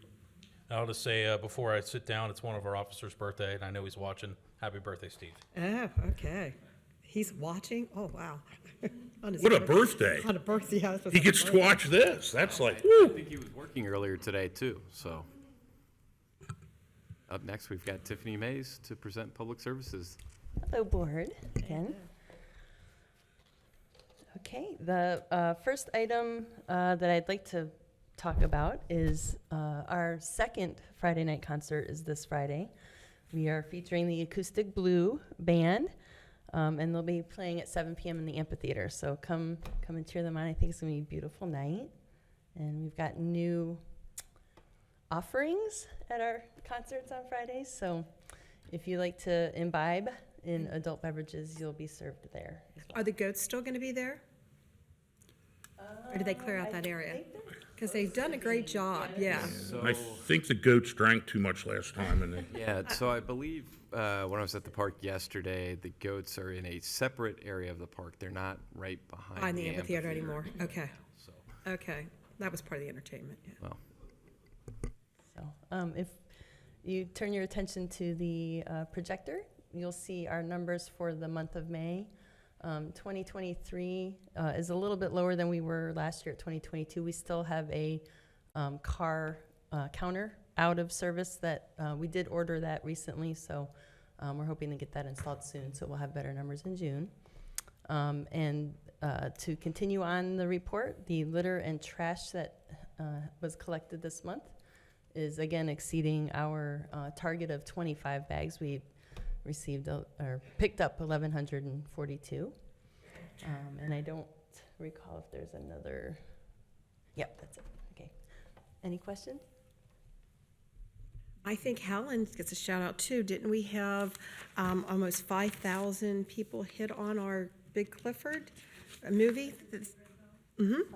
So our Facebook work and your work is thank you for that also with the summer parks. Definitely. Yeah. Helen does a tremendous job highlighting all of our activities, so I definitely appreciate it. So. Thank you for all your hard work. Thanks. All right, next up to present Department of Development is David Miller. Good evening, Board. Good evening. I'm going to update you on 2 months. We didn't have the April numbers available our last meeting, and so combined April and May, kind of nearing just almost off the charts. Total zoning certificates for the 2 months, 104. We had 6 cases before the Zoning Commission, BZA, Board of Zoning Appeals. We had 7 cases. And our commercial certificates for new business and expansions, change of use, that's a total of 19. Our residential certificates are at 85. New single-family homes, 28. And so it's, something that I try to read on a daily basis is what the financial markets are saying, what the builders are thinking, what banks are seeing in the cards as they look out in the future. And it's interesting how it seems like building of single-family homes is starting to return. It may not be buying quite yet, hopefully, Kathy. But I think that with the inflation numbers that were announced today being fairly stable, they are thinking that is going to help return the buyers back to the market. And so we're encouraged about that. Going to be speaking tomorrow to the Northwest Exchange Club and talking a lot about how Colerain is a focal point right now on single-family building still. I would be remiss if I didn't finish with a particular note for Jared Alleg. He's our zoning administrator. So we had one loss of a staff member in planning and zoning in May, and then we just added 2. He was already barely treading water, and when you look at these numbers and the number of certificates that he was able to crank out, it's impressive. And our 2 new staff, both new graduates from Miami University. There's just a whole new level of energy and excitement. These 2 guys are jumping in at everything that they can get their hands on. They're bringing lots of new ideas and innovations that I'm excited about. So couldn't be any happier. So I want to thank you, the board, for being willing to approve that extra hire for Planning and Zoning Development Department. And the one was on the Miami for the, giving us he was sitting right there, for the development of Northgate Mall.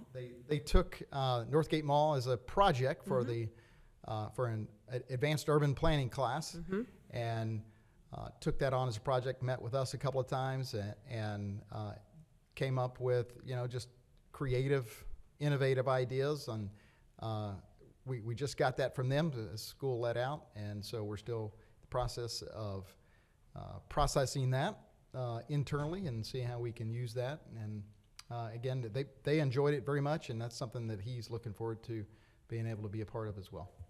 Well, thank you. So I'll offer you some more good news for that. Once I heard that we hired 2 Miami people, I went back to my old dissertation director, and we had lunch 2 weeks ago. And I said, hey, nudge, nudge. Get more people into this local politics stuff because we need them. And, there are not a lot of schools around here. And we had a long discussion about how in Illinois, that's where all the candidates seem to be coming from. And I'm like, oh, really? I've never heard that before. And I kind of pushed a couple ideas for senior capstone projects that involve Colerain. And during their winter term, which is 4 weeks, he's going to get us an intern at no cost to the township. The salary will be paid by Miami University. And if it's not a graduate student, it'll be an upper division student. And he just wants us to give him a big project to sink his teeth into. And I'm like, well, you come to the right place. So you'll have some free help come January, and I'm looking to kind of build that relationship. This was a good time for me to kind of renew some old acquaintances at Miami in the political science department, because city planning and local government's part of political science, of which I taught there for 10 years. And where I got my PhD from, and I was able to renew some of those old acquaintances and push to see what we could get out of it. Excellent.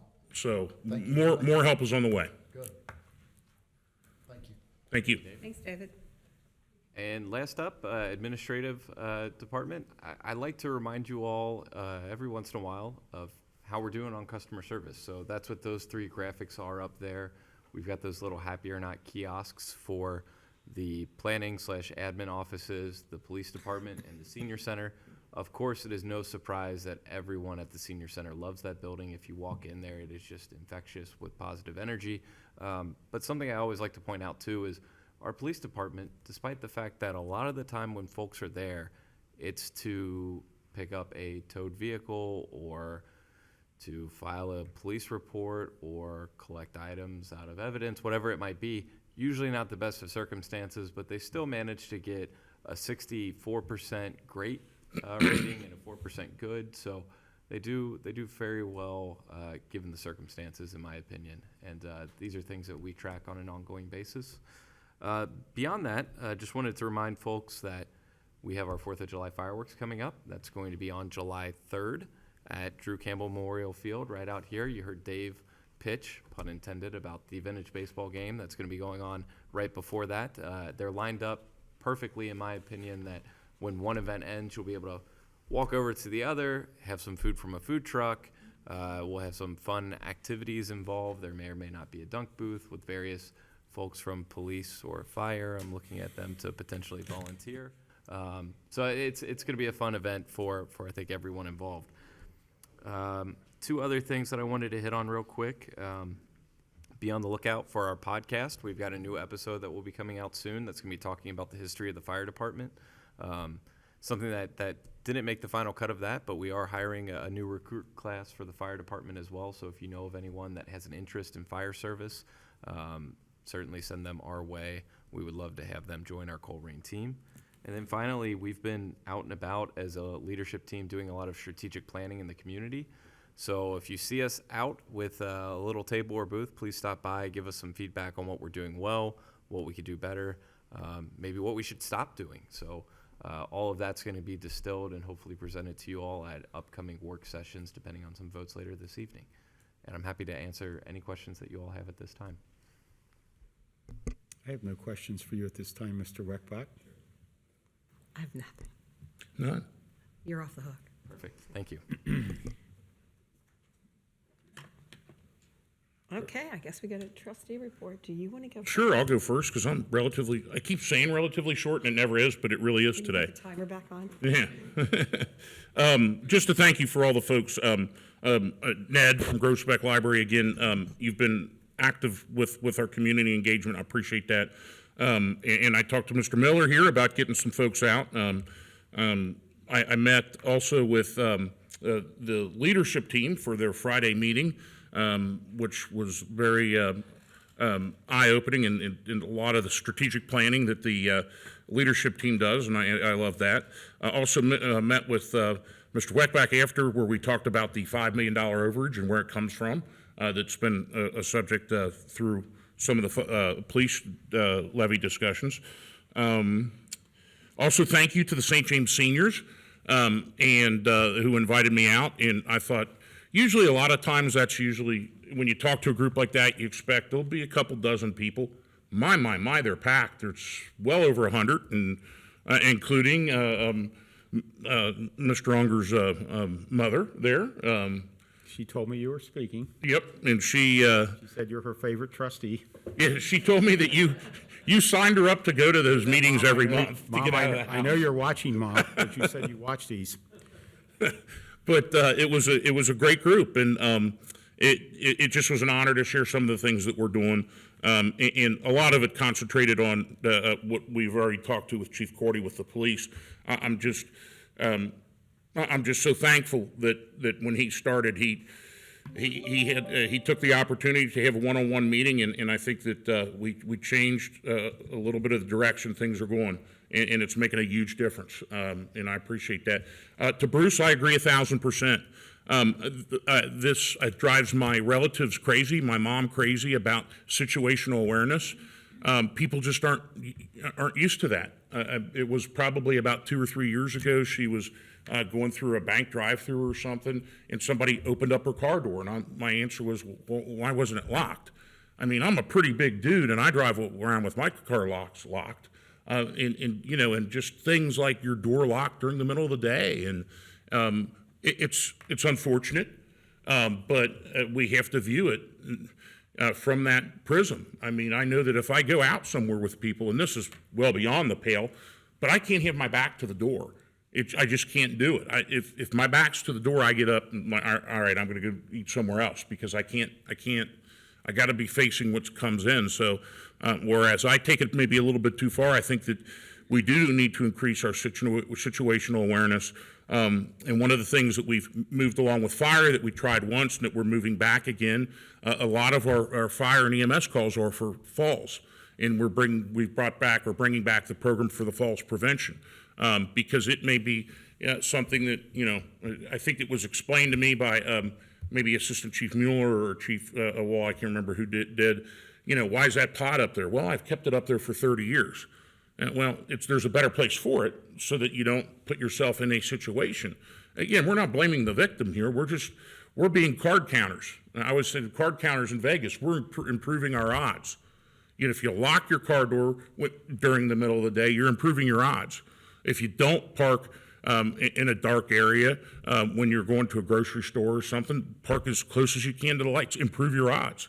And I think that's important. And one thing that Chief Cordy and I have talked about with regard to this is taking some of the stuff that is taught in the Citizen Academy, especially like Bruce called it Stop the Bleed, but I said, something about how does the average person respond to a mass shooter casualty event? I mean, I've been a teacher for 25 years, so I know the statistics. Most of those casualties happen in the first 7 minutes. And 7 minutes is a pretty fast police call on that. But and most of the people that are injured in those first 7 minutes can make it if you know how to place tourniquets and do things like that. So I do agree with what you brought up, and those have been discussions that we've had for really the last couple of years. So I appreciate all that, and thank you to everyone, and thanks to everyone who participated in the Memorial Day event, which was, as always, was moving and fantastic. And I can't remember what the singer's name was. He was awesome. He's awesome. Awesome. And thank you so much. His name was Jeff, so I do know Okay. that. Yeah.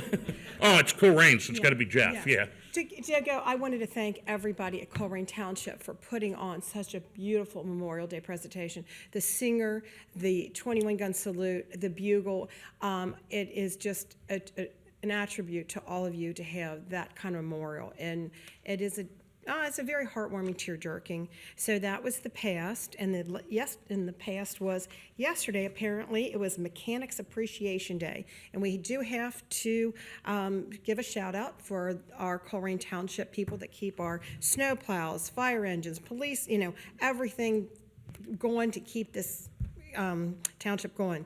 And it was Jeff's birthday last week, and the future is Happy Father's Day to all them out there. And part of the 4th of July, DV8 will be playing at the fireworks. The Pray, Hope, Believe Foundation will be having its 5K the next day on Tuesday, July 4th, and it starts at 7 a.m. At the Colerain Township Government Complex.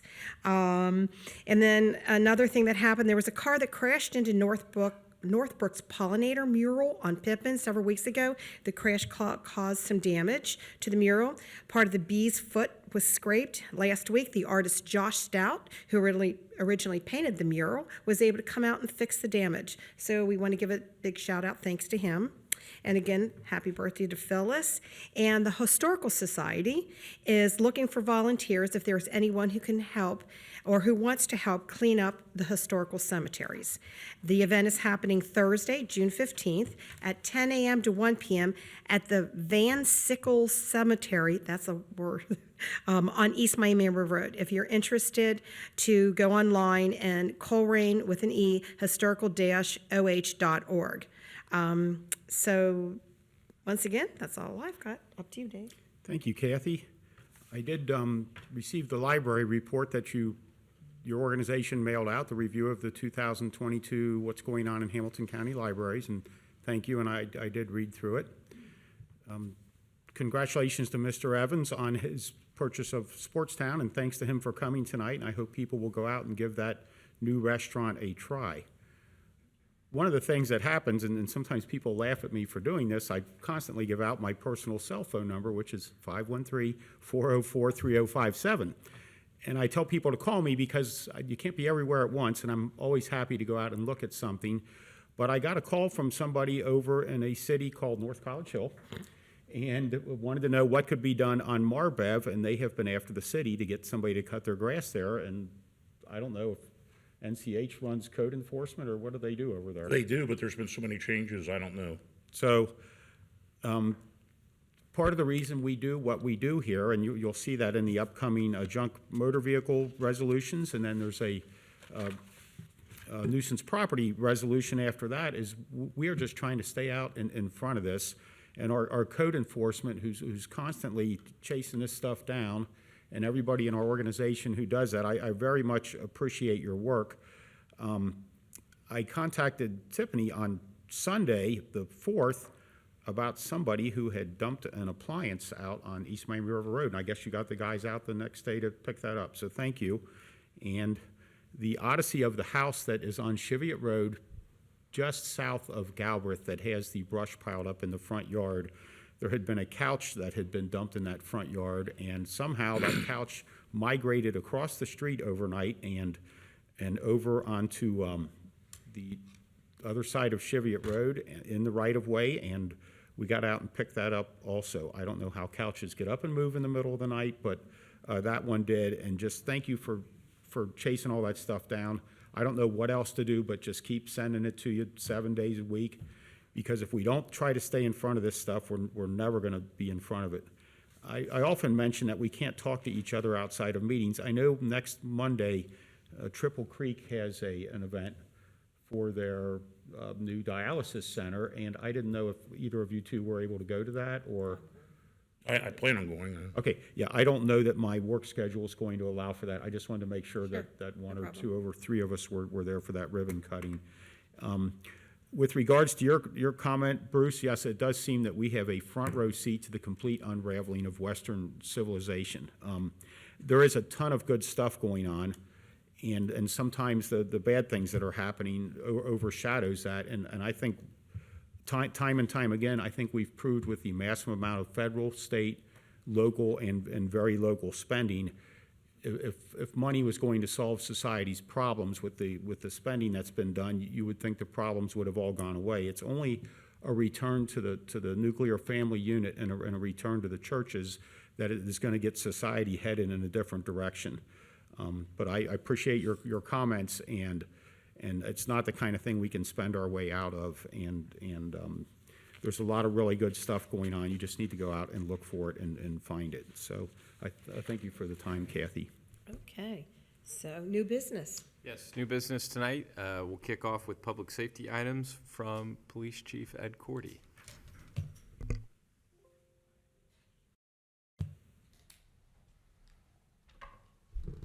Welcome back, Chief. Thank you.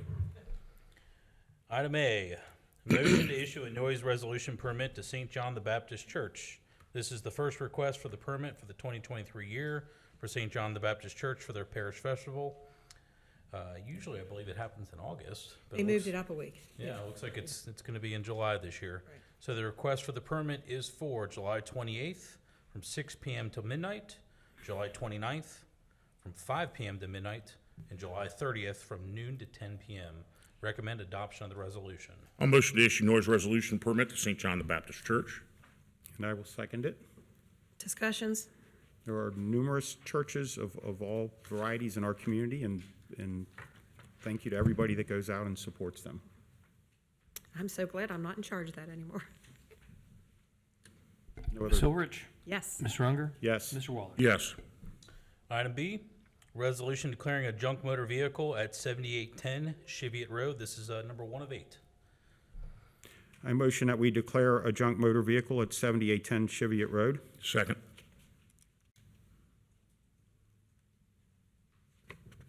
No discussion from me.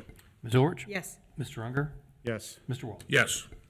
Item C, resolution declaring a junk motor vehicle at 10092 Menominee Drive. This is a junk vehicle 2 of 8. I'll move to declare junk motor vehicle on 10092 Menominee Drive. And I will second it. Looks like it's a 2012 silver Ford Focus. No. No discussion. Ms. Orich? Yes. Mr. Unger? Yes. Mr. Waller? Yes. Item D, resolution declaring a junk motor vehicle at 10261 Pottinger Road. A motion that we declare a junk motor vehicle at 10261 Pottinger Road. Second. Looks like a 2016 silver Toyota. That doesn't sound that old. Must be something wrong with it. Ms. Orich? Yes. Mr. Unger? Yes. Mr. Waller? Yes. Item E, resolution declaring a junk motor vehicle at 2686 Wheatfield Drive. It's a 2006 maroon Chevy Impala. I motion that we declare a junk motor vehicle at 2686 Wheatfield Drive. I'll second that. Discussion. I think I've seen that one over there. No other comment. Ms. Orich? Yes. Mr. Unger? Yes. Mr. Waller? Yes. Item F, resolution declaring a junk motor vehicle at 2727 Wheatfield Drive. There's 2 vehicles on this property. The first one being a 2001 white Ford Ranger, and the second being a 2002 green Honda CRV. I'll motion to declare junk motor vehicles as described by Chief on 2727 Wheatfield Drive. I will second it. No discussion. No discussion. Ms. Orich? Yes. Mr. Unger? Yes. Mr. Waller? Yes. Resolution declaring a junk motor vehicle at 3220 March Terrace. One vehicle in 1998, yellow Lincoln Town Car. Ooh. I motion that we declare a junk vehicle located at 3220 March Terrace. I'll second. No discussion. And so people know what this does is it starts the clock on, you've got so many days to get the car out of the driveway or we will come and get it. So we're not going there tomorrow. What is it, 14 days? It's got to be in the paper. Right. And what we're doing is just legally approving these. No other comments. Ms. Orich? Yes. Mr. Unger? Yes. Mr. Waller? Yes. Resolution declaring a junk motor vehicle at 10029 Fairglen Drive. It's a 2004 black Nissan Murano. I motion that we declare a junk motor vehicle at 10029 Fairglen Drive as described by Chief. Second. No discussion. Ms. Orich? Yes. Mr. Unger? Yes. Mr. Waller? Yes. Last vehicle here, resolution declaring a junk motor vehicle at 12164 Birch Grove Court. It is a 1996 black Oldsmobile Bravada. I motion that we approve the resolution declaring the junk vehicle located at 12164 Birch Grove Court, the black Oldsmobile Bravada, as a junk motor vehicle. I'll second. No discussion. Ms. Ulrich? Yes. Mr. Unger? Yes. Mr. Waller? Yes. All right, moving on to item J. We have a resolution declaring nuisance and ordering abatement. This resolution allows for the removal of uncontrolled vegetation and/or refuge at the following properties: 8927 Cheviot Road, 10166 Colerain Avenue, 3120 Deschler Drive, 3261 Deschler Drive, 8276 Haskell Drive, 2576 Highwood Lane, 3082 Lieber Lane, 9353 Laura Linda Drive, 9449 Laura Linda Drive, 10342 Moonflower Court, 3180 Niagara Street, 12055 Spalding Drive, 12096 Spalding Drive, 3707 Veneer Drive, and 12003 Westerly Drive. Recommend adoption of the resolution.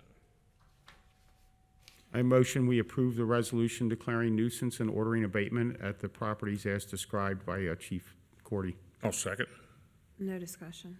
I would like to mention that I believe that 8927 Cheviot Road is up for sheriff's auction on July 5th at the regular auction at the Hamilton County Courthouse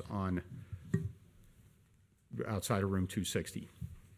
So if we cut that, we need to assess that right away. And that's just one I happen to see in the legal notices. No Ms. other Ulrich? comments. Yes. Mr. Unger? Yes. Mr. Waller? Yes. All right, last item here, item K, a motion to issue an RFP per police cruisers. Police department is in dire need of additional cruisers. We have available appropriated funds to purchase the cruisers, but the supply and demand of the vehicles is creating issues moving forward. The current market dictates auto dealerships hold their stock and increase their pricing over state bid. The auto manufacturers are only placing orders for cruisers for 2 weeks out of the year. The current plan for 2024 cruisers is for the auto manufacturers to allow police departments to place an order in August of 2023. If the order is placed prior to the build capacity threshold, which is an unknown amount, the cruisers will be built and delivered sometime in March of 2024.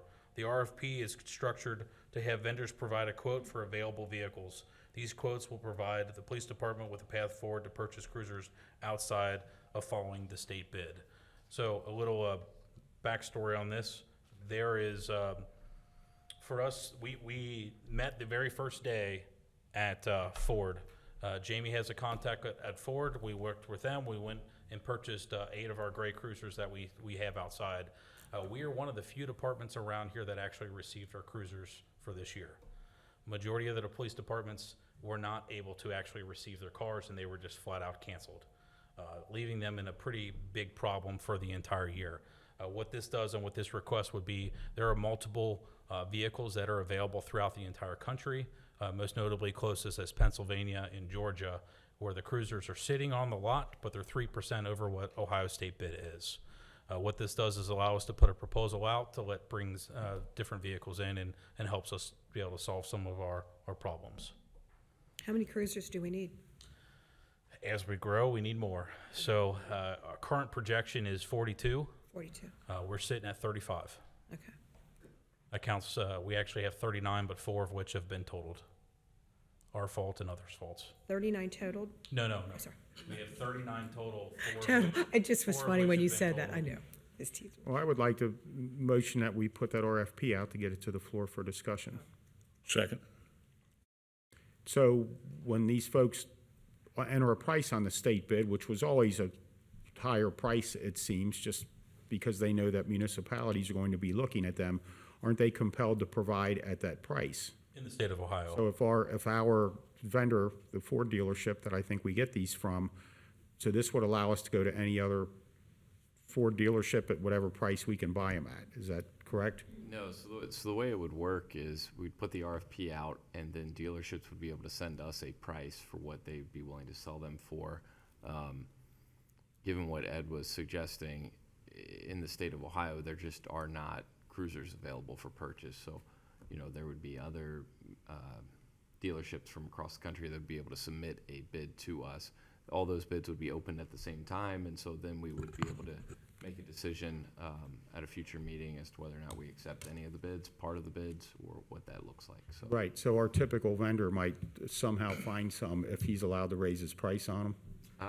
No, There's no stock in the entire state of Ohio. Right, so I wouldn't expect that we'll be buying cruisers from them this year. Unfortunately not. And, yeah, it's just when you enter that state pricing contract, you're compelled to provide vehicles at that price.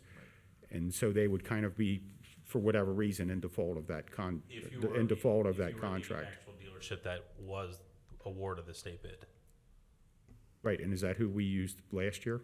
We have Northgate Ford that matches the state bid out of a police department in Medina, or I'm sorry, a Ford dealership that's in Medina. And have we got them from Fuller before? We've gone back and forth between multiple different dealerships that are in this area that'll do this and take care of us. They just unfortunately, what is being done in the practice that's being completed in Pennsylvania and Georgia is they are purchasing multiple extra cruisers knowing that the supply and demand issue is occurring and that they can upsell. The ones particular in Pennsylvania are luckily only 3% over, but there's other ones throughout the country that are obviously much higher that we're not even remotely interested in. And these are for gasoline-powered, unleaded gasoline cruisers? Yes, sir. Okay, so you've got a spec that you're putting out to bid? Yes, sir. Okay. Any discussion from you? No other discussion? Yeah, none. Ms. Ulrich? Yes. Mr. Unger? Yes. Mr. Waller? Yes. Thank you. Thank you, Board. The next item tonight will be presented by Assistant Administrator Tiffany Mays.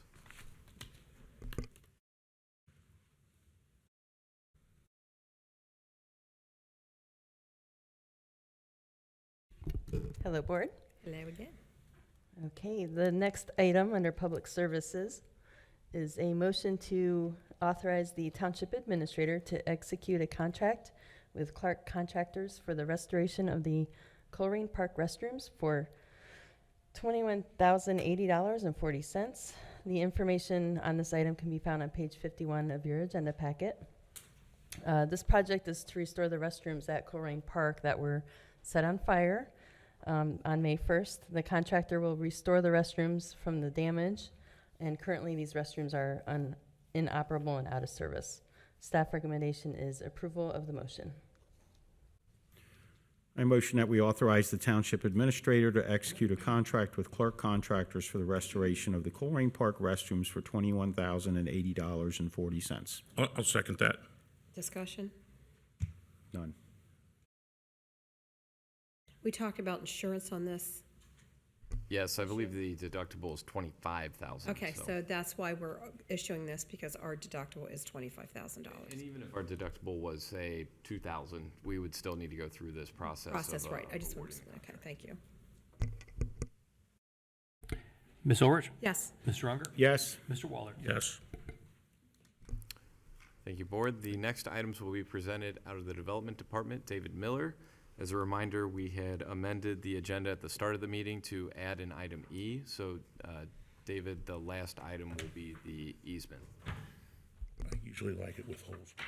Yes, okay. Thank you, Mr. Miller.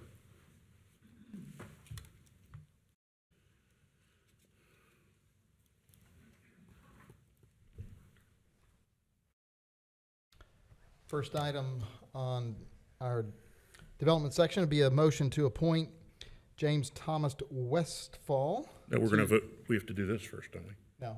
Okay. That's We item already E did this. on the amended agenda. We did it in the very beginning. I motion. We made it E. Okay, I'm sorry. I'm sorry, my bad.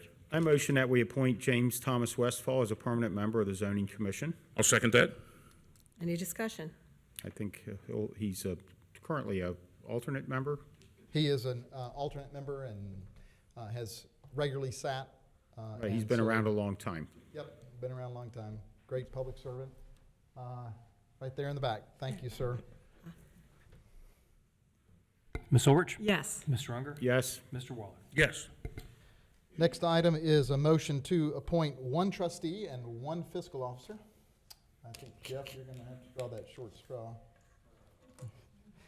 To serve as community representatives for the annual Hamilton County Tax Incentive Review Council meeting on Wednesday, July the 12th, 2023.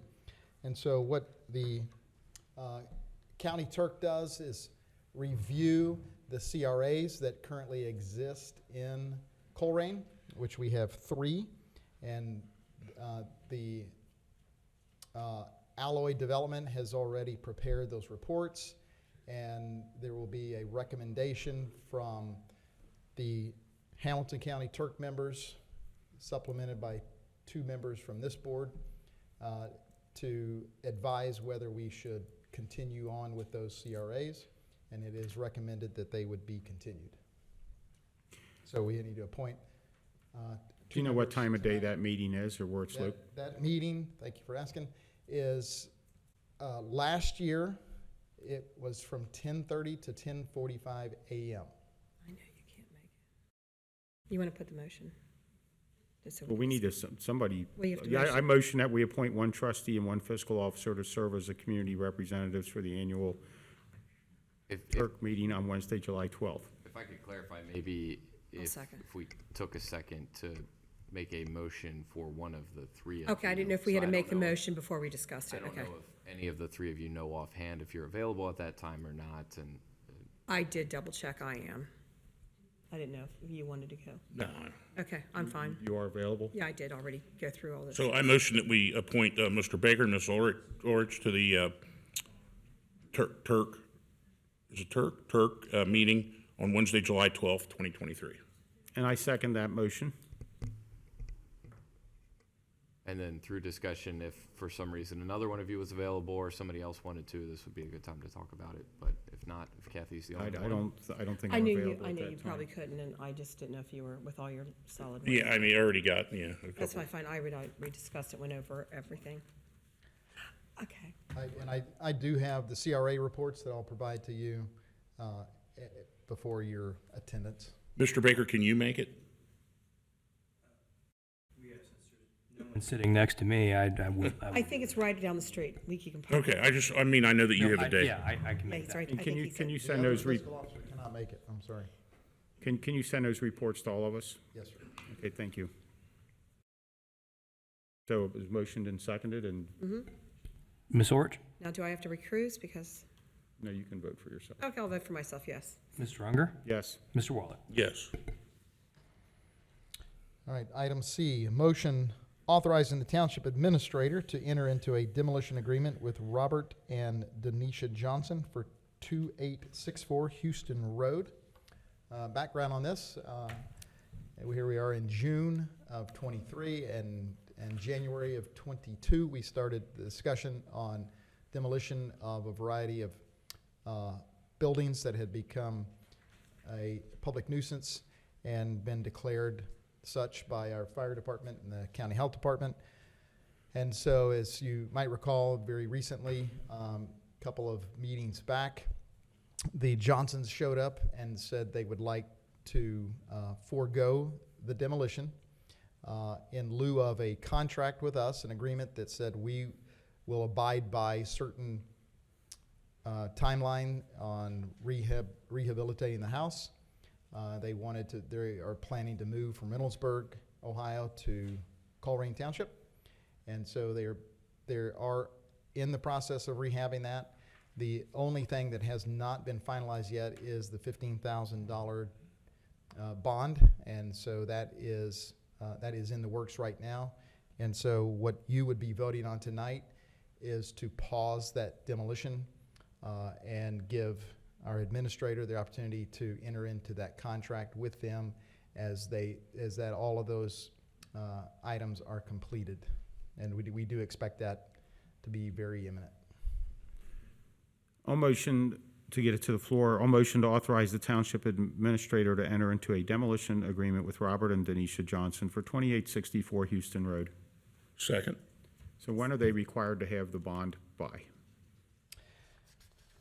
We haven't set a specific date for them to have the bond. I have been going back and forth with them and their bonding agent, and so they're working on a line of credit right now that would give us access to that if they did not abide by the demolition agreement. So I would expect it to be this week. Is it the same contract that we did with the Capstan property? Yeah, so contract is the same. They actually were comfortable with a shorter timeline on the total. Okay. So that is the one change between the two.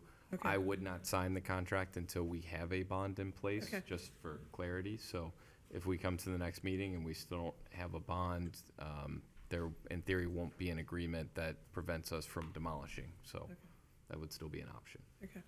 One other footnote is that I have been in contact with the Port Authority regarding the matching grant that we were going to use to demolish these properties. And the state of Ohio has granted an extension to us and other jurisdictions in Ohio with which they had agreements on demolition program. And so we do have a little bit of leeway. If for some reason this falls apart, we may not even need to use that whole $15,000. We could go to the state of Ohio and do that. So we still have a contract in hand with the demolition company that has already performed demo on one of the homes. So you could have a bond in place by the next meeting or bring this back to us? You'll report back in 2 weeks? Yep, we can report back. Yep. Okay. You have any discussion? But what you want now is for us to approve this? Yeah, the pause. Yes, if you all approve this at this meeting, then over the course of the next 2 weeks, should they be able to come through with their bond, I could sign this, and that way we don't have to worry about looking at potentially modifying dates or changing anything else with our. And if they don't come through with their bond, then 2 weeks from now, we might decide to go ahead and demo it. Yep, we can have another conversation Okay. as a board. And you won't sign it until you get the bond. Okay, I'm fine with it. No further discussion. Ms. Orich? Yes. Mr. Unger? Yes. Mr. Waller? Yes.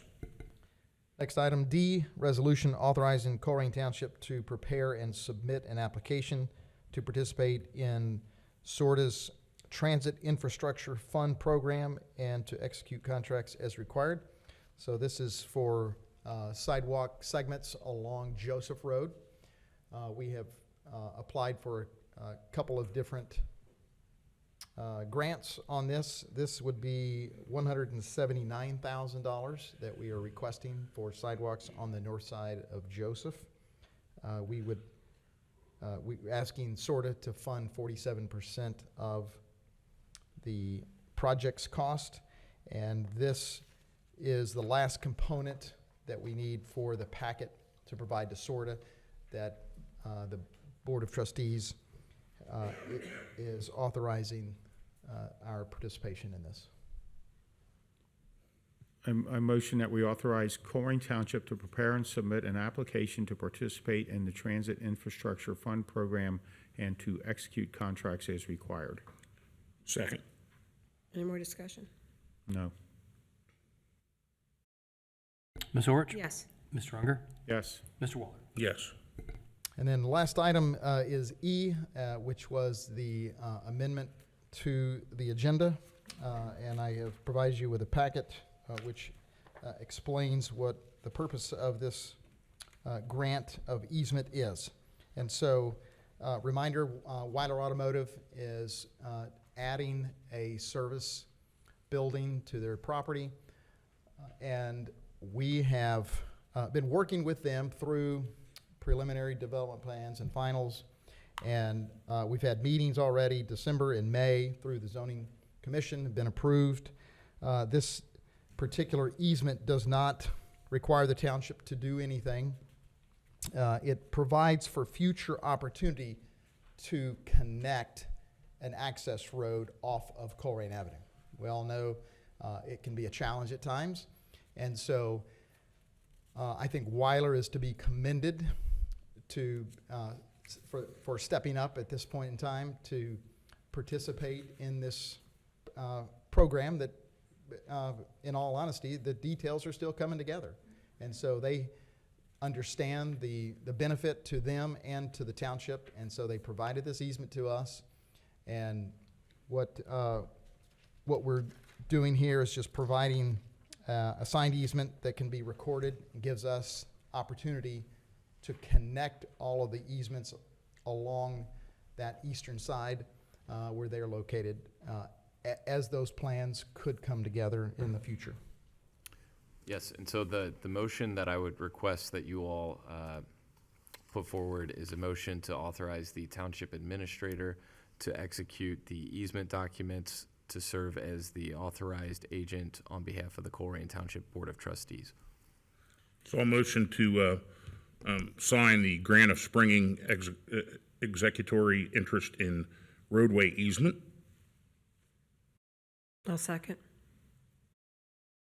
Yes, and to discuss it, and this was all publicly advertised through the course of our zoning meetings, and this is just an administrative thing that you need to do. Yep, so this is the last piece for them to get their zoning certificate, and so when they handed us the easement today, we said we would do our best to try to get this done so that they did not have to be held up for another 2 weeks waiting for this to be done. And this is just an easement. We're not paving a road, and we're not going there. It's just in the future land use from If we Pool were Road, able right by to do- Target, to go all the way to Furniture Fair, basically down by. Yeah, so the Colerain Avenue corridor plan had identified a number of opportunities to divert traffic off of Colerain Avenue for local purposes, and so this is one of several potential areas where access roads would be very beneficial for folks that may be locally traveling and not, say, cutting from Ronald Reagan up to 275. So This would be the first easement in that area, and should we be able to secure the other easements as properties redevelop over time, eventually we could get to a point where we've got an entire dedicated roadway that, through an easement, that we'd be able to allow motorists to use. I'm fine with it. I'm good. Ms. Orich? Yes. Mr. Unger? Yes. Mr. Waller? Yes. Thank you, Board. Thanks, David. All right, the next two items on the agenda are in the Administration Department. The first is to set a special meeting of the Board of Trustees for July 11th at 6 p.m. This would be a town hall on strategic priorities. So in prior years, we've had discussions and work sessions and agenda items where essentially you all have an opportunity to talk amongst yourselves to decide what are sort of the big picture goals, the thematic vision for what the township should be focused on. So the suggestion that I have is that we have this meeting on July 11th, provide you all that hour to talk amongst yourselves and come to some sort of conclusion on what those ideas should be.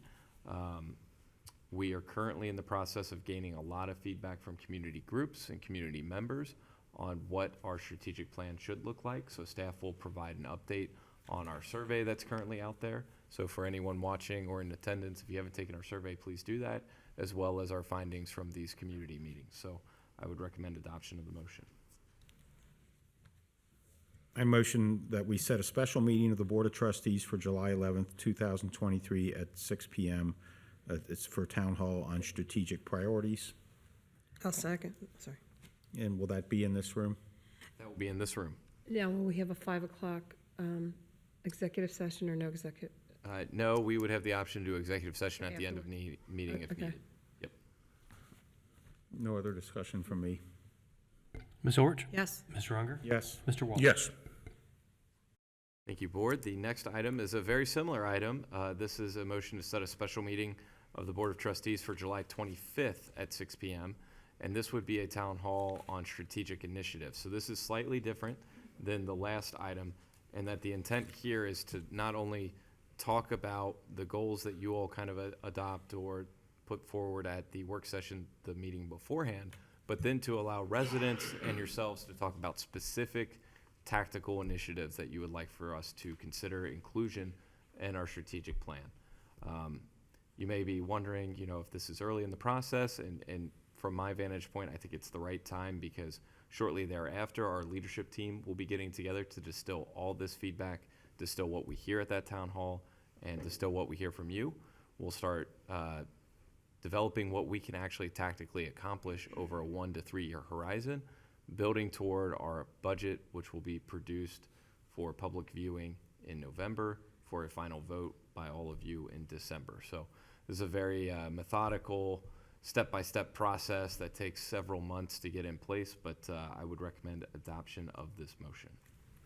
I motion that we set a special meeting of the Board of Trustees for July 25th, 2023 at 6 o'clock for Town Hall on strategic initiatives. I'll second that. And the reason we have to do this is because, as I state quite often, the three of us can't talk to each other outside of meetings, so we're just setting up some time to talk to each other about these things. No other comments? Ms. Orich? Yes. Mr. Unger? Yes. Mr. Waller? Yes. Thank you, Board, and I believe Assistant Administrator Mays is going to handle the next couple of items.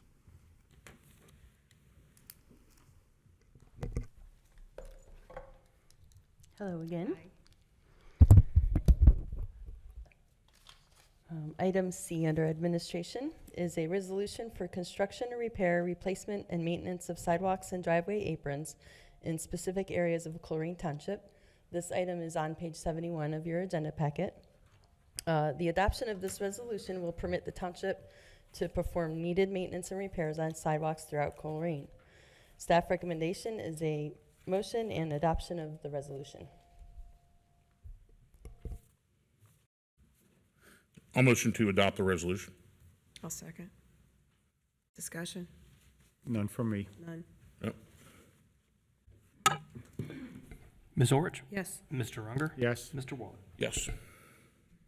Okay, thank you. The next item is, in relation to that resolution, is a motion authorizing Township Administrator to execute an agreement with Jackson Construction for $60,000, $828.14 for sidewalk maintenance program. This item can be found on page 79 of your packets. This program is paid for by the Community Development Block Grant. Each property is assessed for the costs of the repairs over a 5-year period, and those funds will be deposited into a special fund that will be used for future sidewalk repairs throughout the township. The township went out to bid in April with a May 5th closing date. 4 bids were received, ranging from $60,000, a little north of that, to just over $145,000. Staff recommendation is approval of the motion. I motion that we authorize the township administrator to execute an agreement with Jackson Construction for $60,828.14 for the sidewalk maintenance program. A second. Discussion? None. None. Ms. Orich? Yes. Mr. Unger? Yes. Mr. Waller? Yes. Thank you, Board. Thank you. Board, the next item is a motion authorizing the township administrator to execute an agreement with Civic Plus for website hosting in the amount of $6,559.87 per year. So Civic Plus is our current vendor for our website. Currently, we are in the midst of a full refresh of our look and design. That's a guaranteed free refresh that we get as part of this agreement every 4 years. And so with the execution of this agreement, we would likely be with them for about 4 more years, and then we could start to evaluate if it makes sense to move to a different website hosting platform. And with that introduction, I will recommend adoption of the motion. I motion that we authorize the township administrator to execute an agreement with Civic Plus for website hosting for $6,559.87 per year. I'll second. No other discussion from me. No discussion. Ms. Orich? Yes. Mr. Unger? Yes. Mr. Waller? Yes. Thank you, Board. The next 2 items came from the last meeting. The first is a resolution of necessity for levying a tax exceeding the 10 mil levitation for the police department in the amount of 4.65 mils. As a reminder, with this item and the next item, this would allow us to send rates down to the county auditor. They would certify those rates, send a nice letter back to us saying exactly how much revenue this would generate. And then as we move forward, you all would have an opportunity to vote on one of these items to potentially be on a property or as a levy for vote in November by the taxpayers. At this point, we have certified a 3 mil levy. The number came back nearly spot on to what we thought it was going to be. So with that brief introduction, I will recommend adoption of the resolution. Point of inquiry on this, both items Yep. indicate that it's a tax for Mount Healthy. Oh, does it? Okay. That must be a typo on our part. Right. So we can So I don't know if we have to, we can fix that typo. Okay. If you, when you make the motion, motion to address the typo. all right, so I'll first motion to, I'll motion to approve the resolution of necessity for levying a tax exceeding 10 mil limitation for the police department of the township at 4.65 mils. I'll second.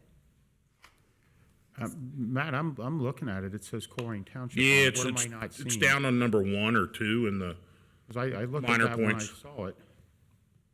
It's in there. Pulling it up now. I do see that. And then it goes right after that, and it says Colerain Township I know. Board of Trustees. Yeah, we're going to vote to increase Mount Healthy. So, so are you motioning to fix that, or? See, if it's a typo, I think the way that the auditors, I mean, we can't necessarily vote on Mount Healthy, so if a typo is not something that needs to be motioned and changed. If it's not considered a typo, I guess I need to motion and change it. So I just sent a new copy of an updated resolution with that typo addressed to the printer. If I'm looking at Jeff McElravy, if maybe you could run and grab that. His new job. And it's the same on the next one too. I don't know if you. All right. So this then I'm motioning to the 4.65 mils for Colerain and not Mount Healthy. Yes. I'll second that motion. Discussion. I do appreciate at our last meeting that you allowed, we all agreed to send down 3 mills, and The report that we got back was that would generate $4,073,000, and the cost per $100,000 would be $105. So in a $200,000 house, that would be an additional $210 a year. So I'm happy to see what your proposal would cost and what it would yield. So because I appreciate you guys supporting mine 2 weeks ago. Yeah, no, I think that, my intention is to have all three, and do the, oh gosh, this is the Pepsi taste test. That shows my age, but, yeah. And the only other question I would have is the 3-year cycle of property tax reevaluations comes up this year, and Kathy, you being in that business, has the price of real estate increased from what it was 3 years ago? I think we discussed that are some of these projections with the forethought of the increases. No, so the trick here is, I guess it's more of a macro, and this is where I know we're trying to meet with the auditor just to make sure that we can clarify and triple check all this, but if the rate that gets put on the ballot is to generate, say, $3 million in revenue, I'm just throwing a number out there. Right. If everybody's home values goes up by 20%, it's not going to generate 3 million plus 20% of 3 million. It's still going to generate that 3 million. It's just now going to be spread a little differently. So, like your home, for example, if your home went up 10%, but Kathy's home went up 30%, and Matt's went down 10%, Matt would pay less, Kathy would pay a lot more than you, and you may or may not pay anything different than what's been. He's got more money. So with the example that you sent us, that the 3 mills will generate $4,073,000, would the ballot question then read that we're going to generate $4,073,000? It reads all of that. So I'll have to check our resolution that we sent down when we did the fire levy. And I'll have to check it also against what was just changed at the state level. So I think this is the new cycle for new language. So the new language is going to be a little confusing for voters because it's not going to be read based off of your assessed valuation. It's going to read based off of your full valuation. So all this is going to do is give us some more information to talk about at our next 2 meetings. And something, it's not germane to this conversation, that I would love to get some feedback from you all on is how you would like to see that on the agenda moving forward. So when we get all 3 of these back, assuming that these 2 are passed, is the preference that we would have one item with a blank where you all could then make a motion for a resolution and then you could pick as part of your motion which of those 3 numbers? Or would the preference be to have a resolution for each of the 3 on the agenda, and then you take each one, debate and discuss each one? So that's just something I would like some clarity on. You would probably need to have all 3, since we don't talk about it outside of meetings. But that's where the other option is you just have one resolution with no number on there, and then as you make the motion, you could. Is there a solid dollar figure that you anticipate is going to be the shortfall? And you might not know that number off the top of your head. Pull that up, and I could bring that to that meeting as part of the conversation. Okay. So. This is just getting us information to talk about 2 weeks from now. So I think in answer to Mr. Unger's question, there's a lot of moving parts here that are unknowns right now. Number one, there are the 8 counties in Ohio that are up for the state revaluation, and one of those is Butler, and Butler's been pretty aggressive in challenging the home values because technically what they do is they don't use an average of the last 3 years of sales, they just use the last year's sale. And the argument from Butler is that that's an inappropriate valuation metric for the house. And I believe Representative Hall is put something in front of the State House on that. The other part of the unknown, and one of the reasons I'm trying to talk to, and I've sent a couple messages, Auditor Kelly, is that we want to get for certain Dan's question answered as to, what will happen. Is this based upon the new valuation or the old valuation? And the rumors swirling are that, and I guess this is, for those who have been in this a long time, they maybe kind of expect this, that the valuations that we expect now maybe aren't as high as that they're going to come out with. So I don't know. I have a meeting with her next week. What's that? I have a meeting with Becky Okay, you know, we want to have all the right data. I think that's the fair, you know, before we go voting on things, I mean, I want to know what tax is it based on? Do we have an idea of what the increased valuation is going to be? Because quite frankly, if my neighbor's house just sold, if they base my valuation on what the neighbor's house just sold for, it's going to hurt. And I just don't think I don't think that's a wise economic move for government agencies, because they don't want to throw people out of their homes. Because there's been significant value increases in the last year. I mean, to the point where people are talking about doubles. I don't think I've ever in my life seen houses, you know, double. Well, I think Butler once said they're going to pick up 40%. Right. Well, and I think that I think they're working out on. That's a big hit. Yeah, I think don't they're. think we're going to see that. No, we're not. So all we're doing tonight is just gathering information. We're not Right, voting to right, put anything on the ballot. And it's not all the information yet. I guess the point I'm making is because it's still a moving target as to what's going to happen with valuation and how that it would then connect to any of these, whether it be 3 or 4.65 or 4.99 or 2, whatever. Yeah. And as a reminder, just with timelines, as long as we take our final action by the last meeting in July, so you know, we're going to have three more meetings before. I think we're certainly on a good schedule for that. And I think I probably agree with Mr. Unger too, is that I don't like the idea of leaving it a blank open, because then you get in the midst of, what if we somehow land on a number that we haven't even certified yet? I think that could be a distinct possibility with a blank thing. I think if we say you've got A, B, or C, or whatever, maybe somebody comes up with another one next meeting and we get that back in time. But whatever information we have, that we use one of those or vote on based upon those. Sure. I think would be the best, but I'm just one. No other discussion from me. Discussion.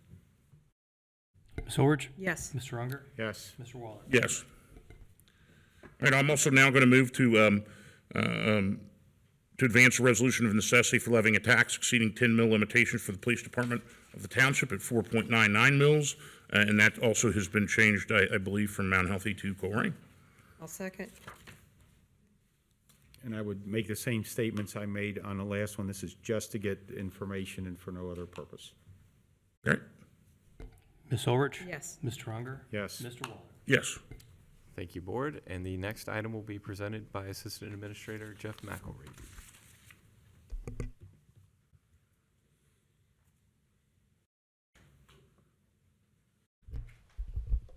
Hello again.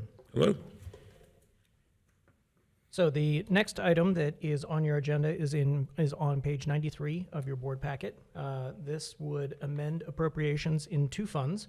The first is the general fund, Fund 1000, and the second is Fund 2901, which is the TIF fund for the Kroger project on Springdale. The increase in appropriations for the general fund is $30,000, and this is to cover expenses related to nuisance abatements and junk vehicle removal, which you've been discussing a fair bit this evening. So these are the costs that go along with that. And the township seeks to recover those expenses through special assessments that are placed on the property once the work has been completed. The total appropriation for the general fund as a result of this increase in appropriations would be $7,319,134. The increase in appropriations for the Kroger TIF is an increase of $106,785, and this is to align appropriations with the terms of the indenture agreement for the project that was built several years ago. And the way that amortization schedule is set up is that all of the funds that are generated by the TIF are used to repay the debt service on the bonds that were issued to construct the public improvements associated with the project.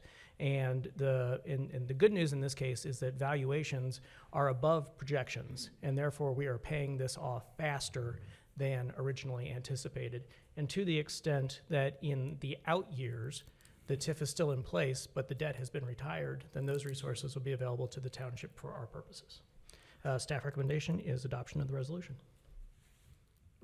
I'll move for adoption of the resolution authorizing amended appropriations. I'll second. Any discussion? It's pretty well detailed in our packet. for anyone that wants to look at it. None for me. None? Ms. Orich? Yes. Mr. Unger? Yes. Mr. Waller? Yes. Thank you. Thanks, Jeff. Thank you, Board. The next item is an informational item.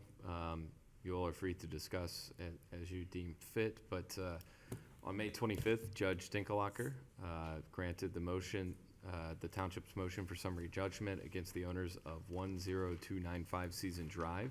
This is for repetitive violations of the township's property maintenance resolution. The total judgment award was $90,000, and as a reminder, the first violation on this property was first cited back in August of 2015. I would say thank you to everyone's hard work over the last 8 years in dealing with that. Yeah, I just echo that, and thank you to world famous elder grad Judge Dinkelhocker. No discussion. Thank you, Board. The next item on the agenda, they will be presented by Assistant Administrator Mays, and these are related to our health insurance proposal based on the presentation that you saw earlier tonight. Welcome back, Ms. Mays. He could do a better job of grouping these all together, I think, for you. That's okay, I'm getting my steps. All right. I definitely need that, so. Item J is a motion authorizing the township administrator to execute a contract and related documents with Anthem for employee benefits. This information can be found on page 98 of your packets. And based on the review of the marketplace by Ms. McCracken this evening, staff is recommending Anthem as the provider for medical and vision services. And the changes are, as she had mentioned, flat with no increase. Staff recommendation is approval of the motion. I'll motion to authorize the township administrator to execute a contract and related documents with Anthem for employee benefits. I'll second. And I will declare that I do purchase at the same price as anybody else that works here. I purchase my health and medical, dental, and vision through the township. Look better than what I have, so. Which I don't think disqualifies me from voting on it because it's the exact same price everybody else is paying for it. Ms. Orich? Yes. Mr. Unger? Yes. Mr. Waller? Yes. Thank you. Item K is a motion authorizing the township administrator to execute a contract and related documents with the standard for employee benefits. This information can be found on page 126 of your agenda packet. Colerain Township currently contracts with Sun Life for voluntary critical illness and accidental insurance.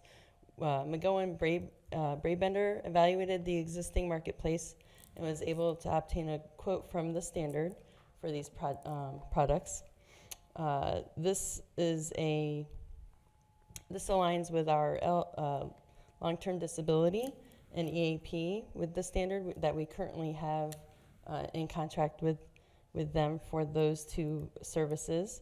So this would really clump all of our insurance, whether it's voluntary or benefit. It'll clump it with the standard insurance as one contract. Staff recommendation is approval of the motion. A motion to authorize the township administrator to execute a contract or related documents with the standard for employee benefits. I'll second. Discussion.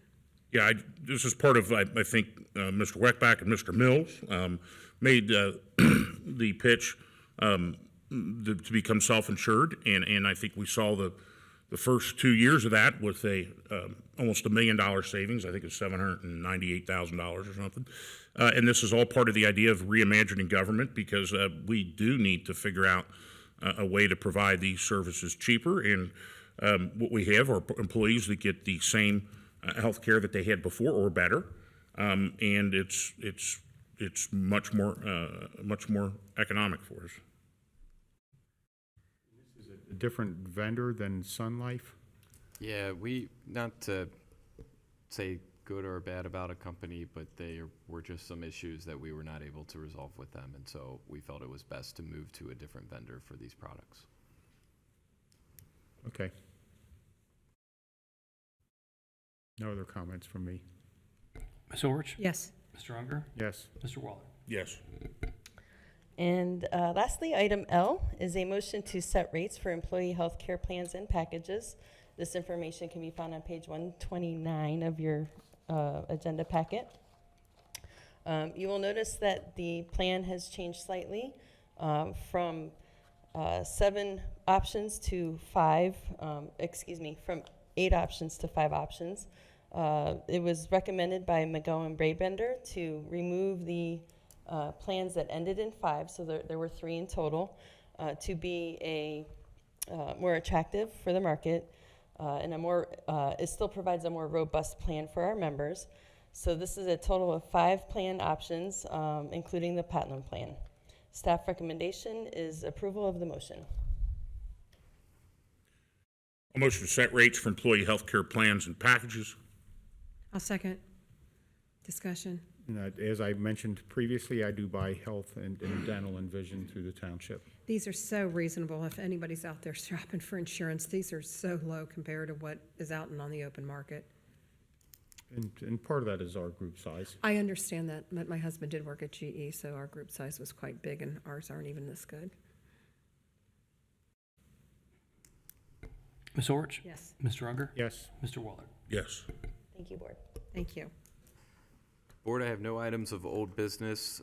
We do have a few items on consent. I believe there's one that a trustee has asked that we treat separately, so I'm going to read into the record items A through D and item F for your consideration and vote. So those would be a donation acceptance in the Public Services Department. That would be with Well Now Urgent Care as a summer concert sponsor in the amount of $2,000. A promotion to full-time firefighter EMT. That'd be Jeremy Bogus, and that is at $20.86 per hour. A new hire, a community paramedic, and that would be Chelsea Gehring at a rate of $34.65 per hour. A new hire as a summer camp counselor, that would be Kevin McMillan at a rate of $11 per hour. And the final item is a contract with HealthWorks for wellness programming not to exceed $2,500. I would recommend approval of the consent items A through D and F. A motion to approve consent items is read by Mr. Weckbach, A through D and F. I'll second. Any discussion? No. No? Thank you to Well Now Urgent Care. Yes.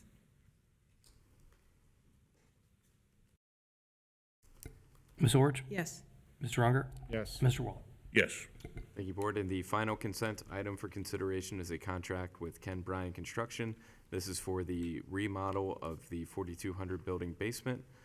That would be for $9,900. This is the architectural work. That's just purely architectural, no, actually. This is the architectural work, yep. I think I want to be an architect. So I'll motion that we, it's a consent item, It is, yes. Kent that Bryan, we approve the Kent Bryan Construction. Consent item E. consent item E, Ken Bryan Construction, 4200 basement remodel architecture. I'll second.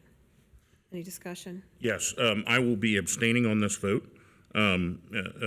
Mr. Bryan is a previous political contributor, and although I've been told that that still doesn't make a conflict of interest, I want to avoid any appearance whatsoever. Any discussion? No other discussion. No discussion. Ms. Orich? Yes. Mr. Unger? Yes. Mr. Waller? Abstain. Thank you, Board. So do we have a fiscal officer report? Briefly, since the first, I believe, May meeting, we've actually closed month-end bank reconciliations for April and May. So the finance department is doing an outstanding job, and May was recently closed with a adjusted bank balance of $56,371,180.59.